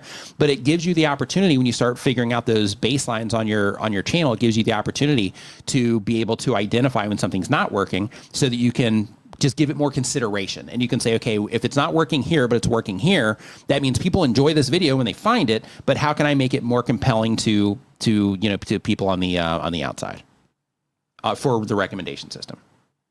Got a super chat here. Yeah, why is it not showing up? Oh, nope, never mind. That was Andrew's. Yeah, it was Andrew. The StreamYard is being super glitchy. It just like turned, it was like just a yellow block for me. Trader Nick does daily content, but on YouTube for a year or more. The question is, I've listened for several months now, and I've really appreciated your tips. I have about a 9% CTR on average, an average view duration of about 35% on videos on average. My channel is focused on the latest market news and my personal opinions on financial markets. This does make my content only really relevant for a day or two, as I'm constantly chasing the news cycle. I hover around 10 to 12,000 views per video, and I feel like I've come a long way as a content creator. However, I've had flat views for a few years now, and I was wondering if you had any tips on breaking into the next level. Not really sure what I'm missing as I study audience retention closely, and I feel I've niched down. Thank you so much for your time. So when it comes to breaking through those things in terms of like, okay, I hover around like 8 to 10,000 views per video. One, you have to think of the actual reach that you have with the content in the first place. So one, if there's a lot of people making content about the same topics that you're making content about, then there's a certain amount of people that care about that information, and you are tapping into a certain amount of those people that are interested, that YouTube is recommending you to, that are interested in that particular thing, and they're choosing to watch your videos along with or in place of some of the other videos where they're talking about the same topic. So you have to make sure that you're looking at that first in terms of like, okay, how many people are watching these videos? So the way that you kind of qualify that is you go and you look at other people who make content like yours, and you look for like, okay, what are they getting? Are they breaking out? Do they have a lot more views on their videos? If so, then that tells you that the potential is there. So then in that case, then you got to start thinking, okay, well, if the potential is there, then I got to make sure I'm framing my videos correctly. So in terms of like, yeah, I'm talking to traders, but how can I make this relevant? Even though it's news, how can I make this relevant to as many traders that are trading in these specific ways, or trader investors? How can I make this relevant to as many of those people as possible, even though I'm within this niche? So since you're doing news, you might be a little bit restricted there, but just trying to, just thinking it through, like, okay, this is what I'm talking about in the news. How can I make this so it's going to appeal to a lot of people? So for example, if I was doing news on my channel, which I used to do, by the way, if I was doing news on my channel, and I might start doing it again, by the way, but if I was doing news on my channel and something came out about YouTube, like let's say that monetization, the ad placement thing. So in that particular case, I would have the option to where I could make that video and say, YouTube is, changing how they're, where they're putting ad placements in videos could be my title. A lot of people might click on that video, but if I changed it to, YouTube is changing how their ads work on videos or something along those lines, then it opens it up to be like, okay, well, this is a lot more interesting. If you're monetized or not, you might want to watch this video so you can get this information, right? So by having that little bit of tweaking in how you're framing what it is that you're doing, it can kind of lock it down to a certain amount of people within your space, or a certain amount of viewers that might be interested in that, or you can open it up to make it more interesting to more people by, making those types of adjustments. Which question was that? This was on the trying to break through the 8 to 10,000 view video on their thing, and they're doing news content. And they said they've had kind of flat views for a while. Oh, and other channels get similar views, and you're trying to find more ways to take more market share of the views. So in terms of taking market share, that's going to come down to your content. So, for example, so I'm not sure if you're familiar with the Film Booth channel or not, but before he came into the YouTube space, we had this kind of glass ceiling that we all just kind of subconsciously agreed on, to where when we publish a video based on the type of content and the people that we can reach with our content, we have this kind of limit on how far our videos can go, like immediately after publish. And everybody just kind of agreed on that. And we're like, hey, we're just sitting in our offices or whatever, and we're making these videos. It was just normal. And then Ed came in and he started offering something completely different. He's sharing similar information, but he offered something completely different. And by offering something completely different, he just destroyed that glass ceiling to the point that it no longer exists. And it forced all of us to say, we're not getting those views because we're not putting in the work to get those views. It's our fault. It's not that there's a ceiling on this. It's that, I mean, there is a ceiling, but it's not that there's like that ceiling that we thought was there.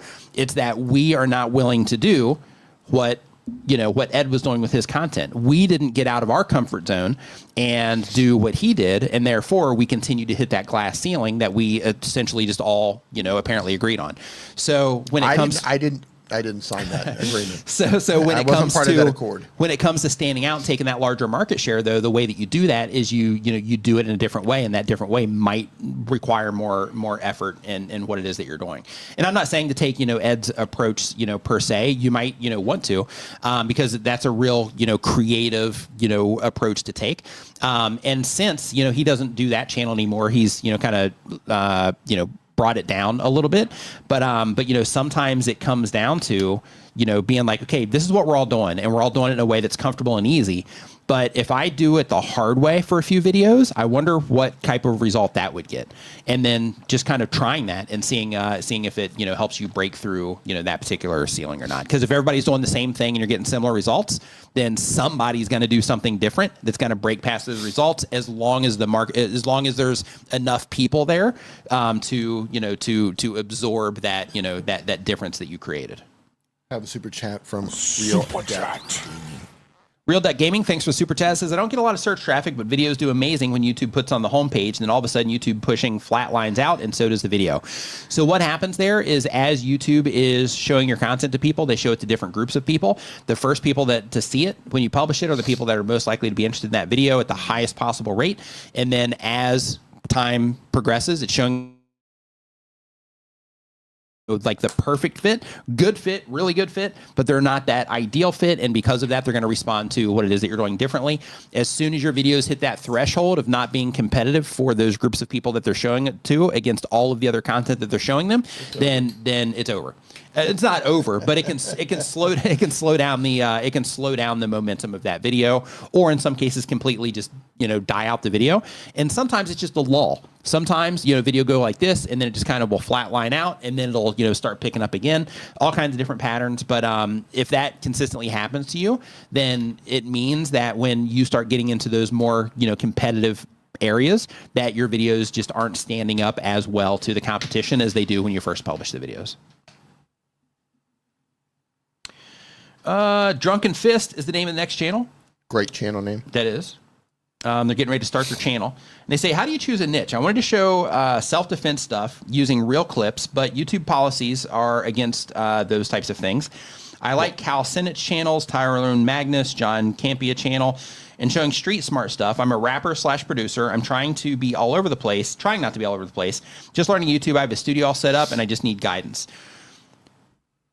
So if you are a rapper and producer, you should just be doing that.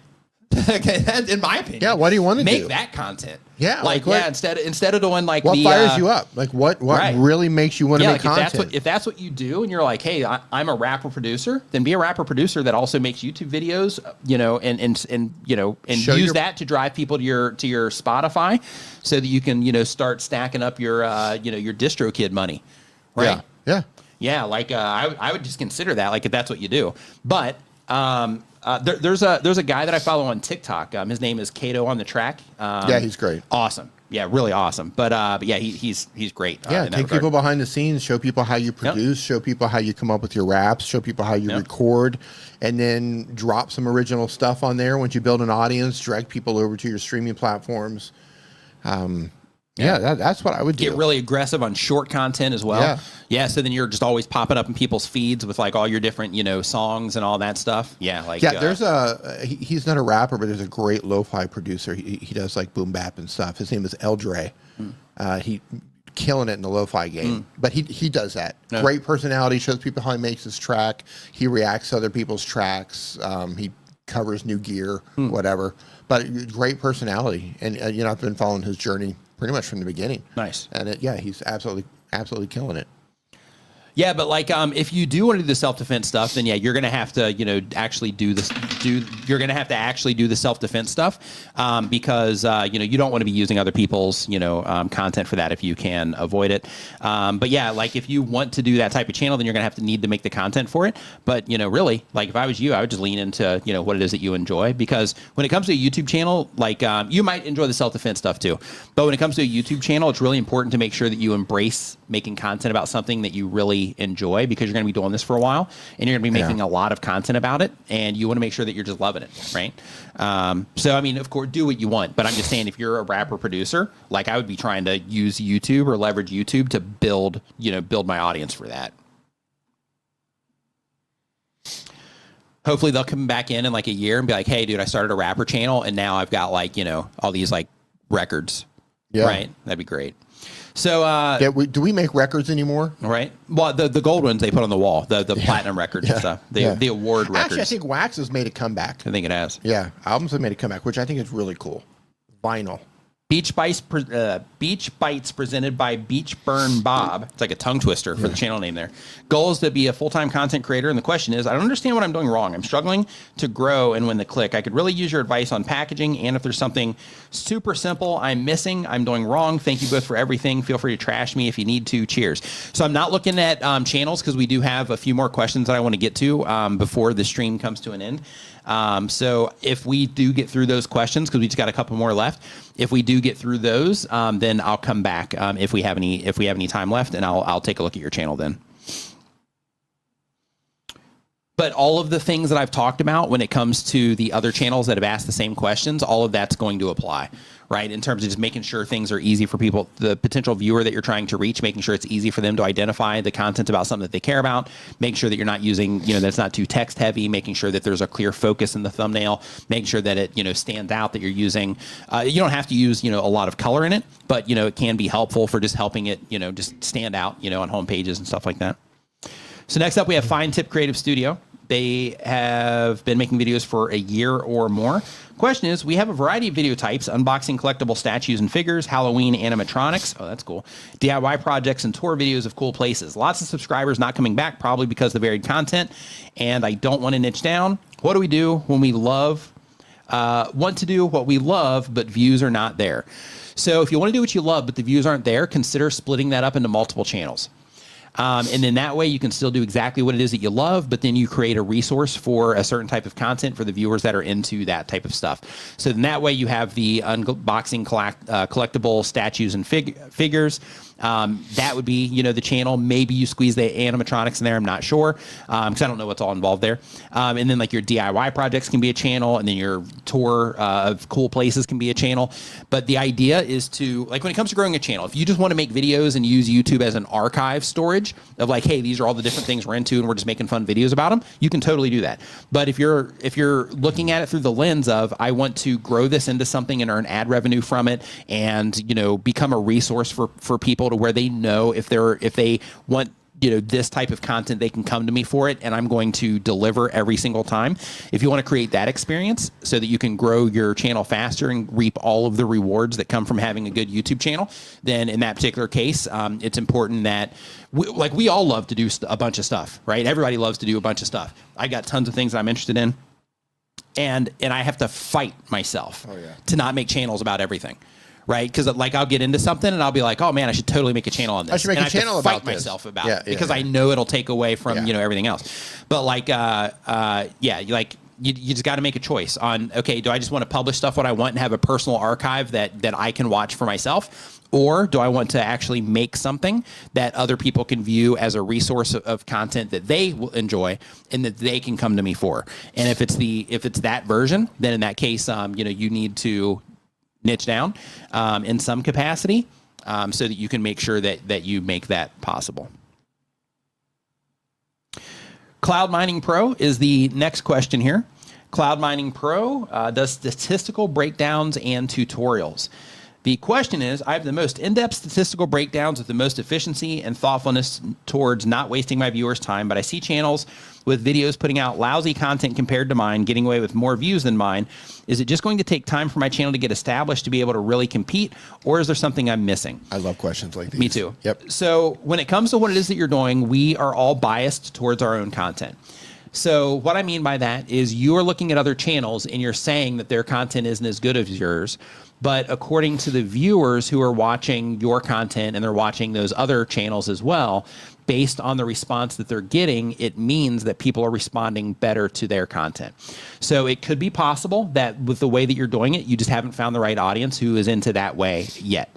So that's possible to where, you know, the people that are coming into it, maybe they don't want in-depth. Maybe they're interested in the information, but maybe they want surface level stuff, which might be what makes the other channel's content suck from your perspective. You could be going over their head. Yeah, that's what I mean. Yeah, like that in-depth stuff could be like way too much. Like on my channel, when I start getting technical, then things start kind of falling apart in terms of my audience retention, because that's, you know, people want information, but it needs to be explained like simply. And it also needs to be, you know, stuff to where it doesn't start getting too technical, because a lot of people that watch my content, they do this stuff, you know, part-time. They're not full-time content creators. And because of that, you know, there's a limited amount of time, you know, I mean, I'm literally preaching to the choir here, but the idea is that, you know, sometimes complicating the content can be too much for the people that you're reaching. Other times it can be perfect for the people that you're reaching. But if you are not having people respond to it and they are responding to the other stuff, then in that case, you, like I said, you just might not have found your people yet, or what it is that you're doing might be too complicated for the masses, right? So because of that, like I think in the States, for example, I think, you know, like the average is people read somewhere around like a 5th or 7th grade reading level. So because of that, like when it comes to making content, one thing that I try to do is I try to make sure that when I explain things, that I try to explain things in a way that anybody can understand regardless of where they're at there. So like, for example, when I was going through the whole thing about how many people that you can reach with your content, when we were talking to Trader Nick, you know, like Doug mentioned in the comment section, he mentioned TAM, which stands for Total Addressable Market.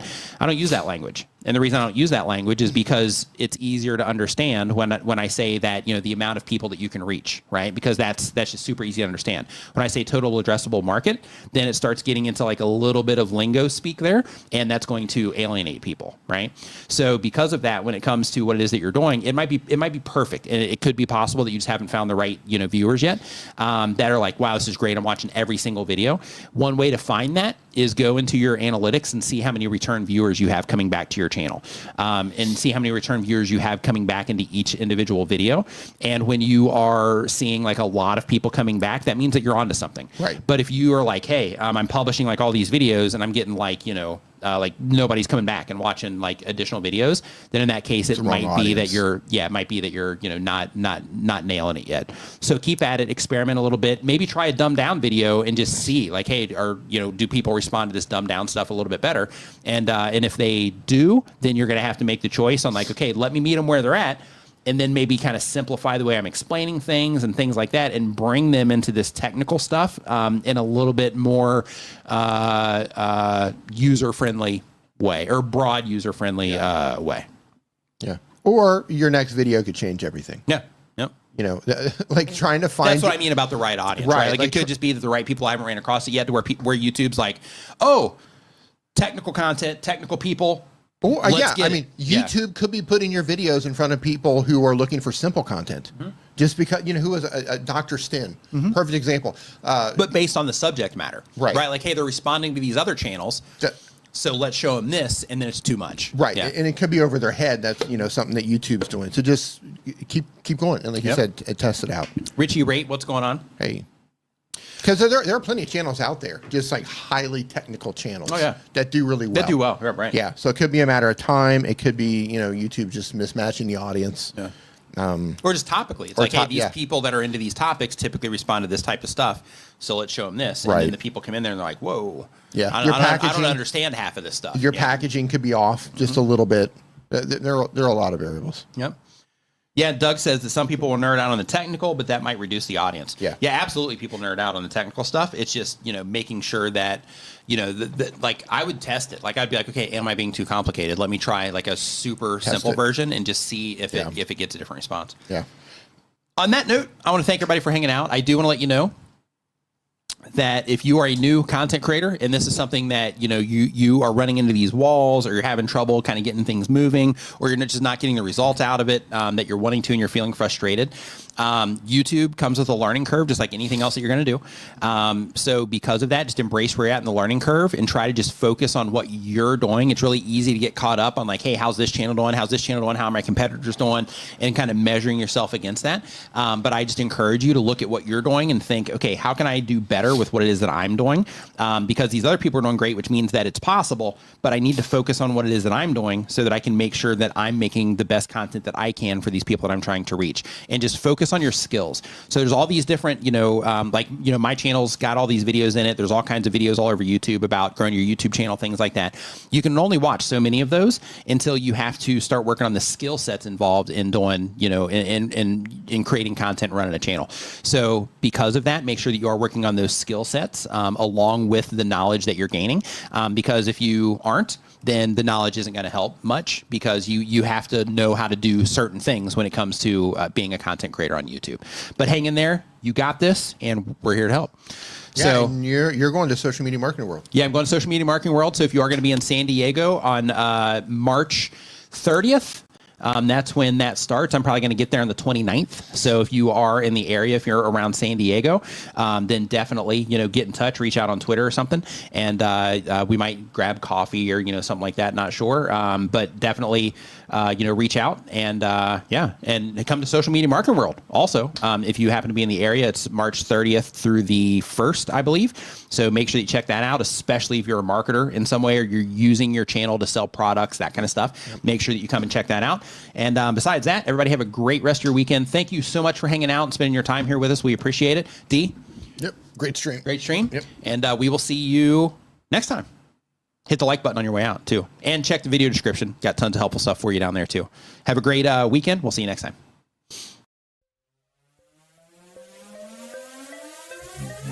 Hit the sub button. Hit the like button. If you're having fun, comment, type something. If you're laying back, leaning and engage, just take a second to smash the whole page.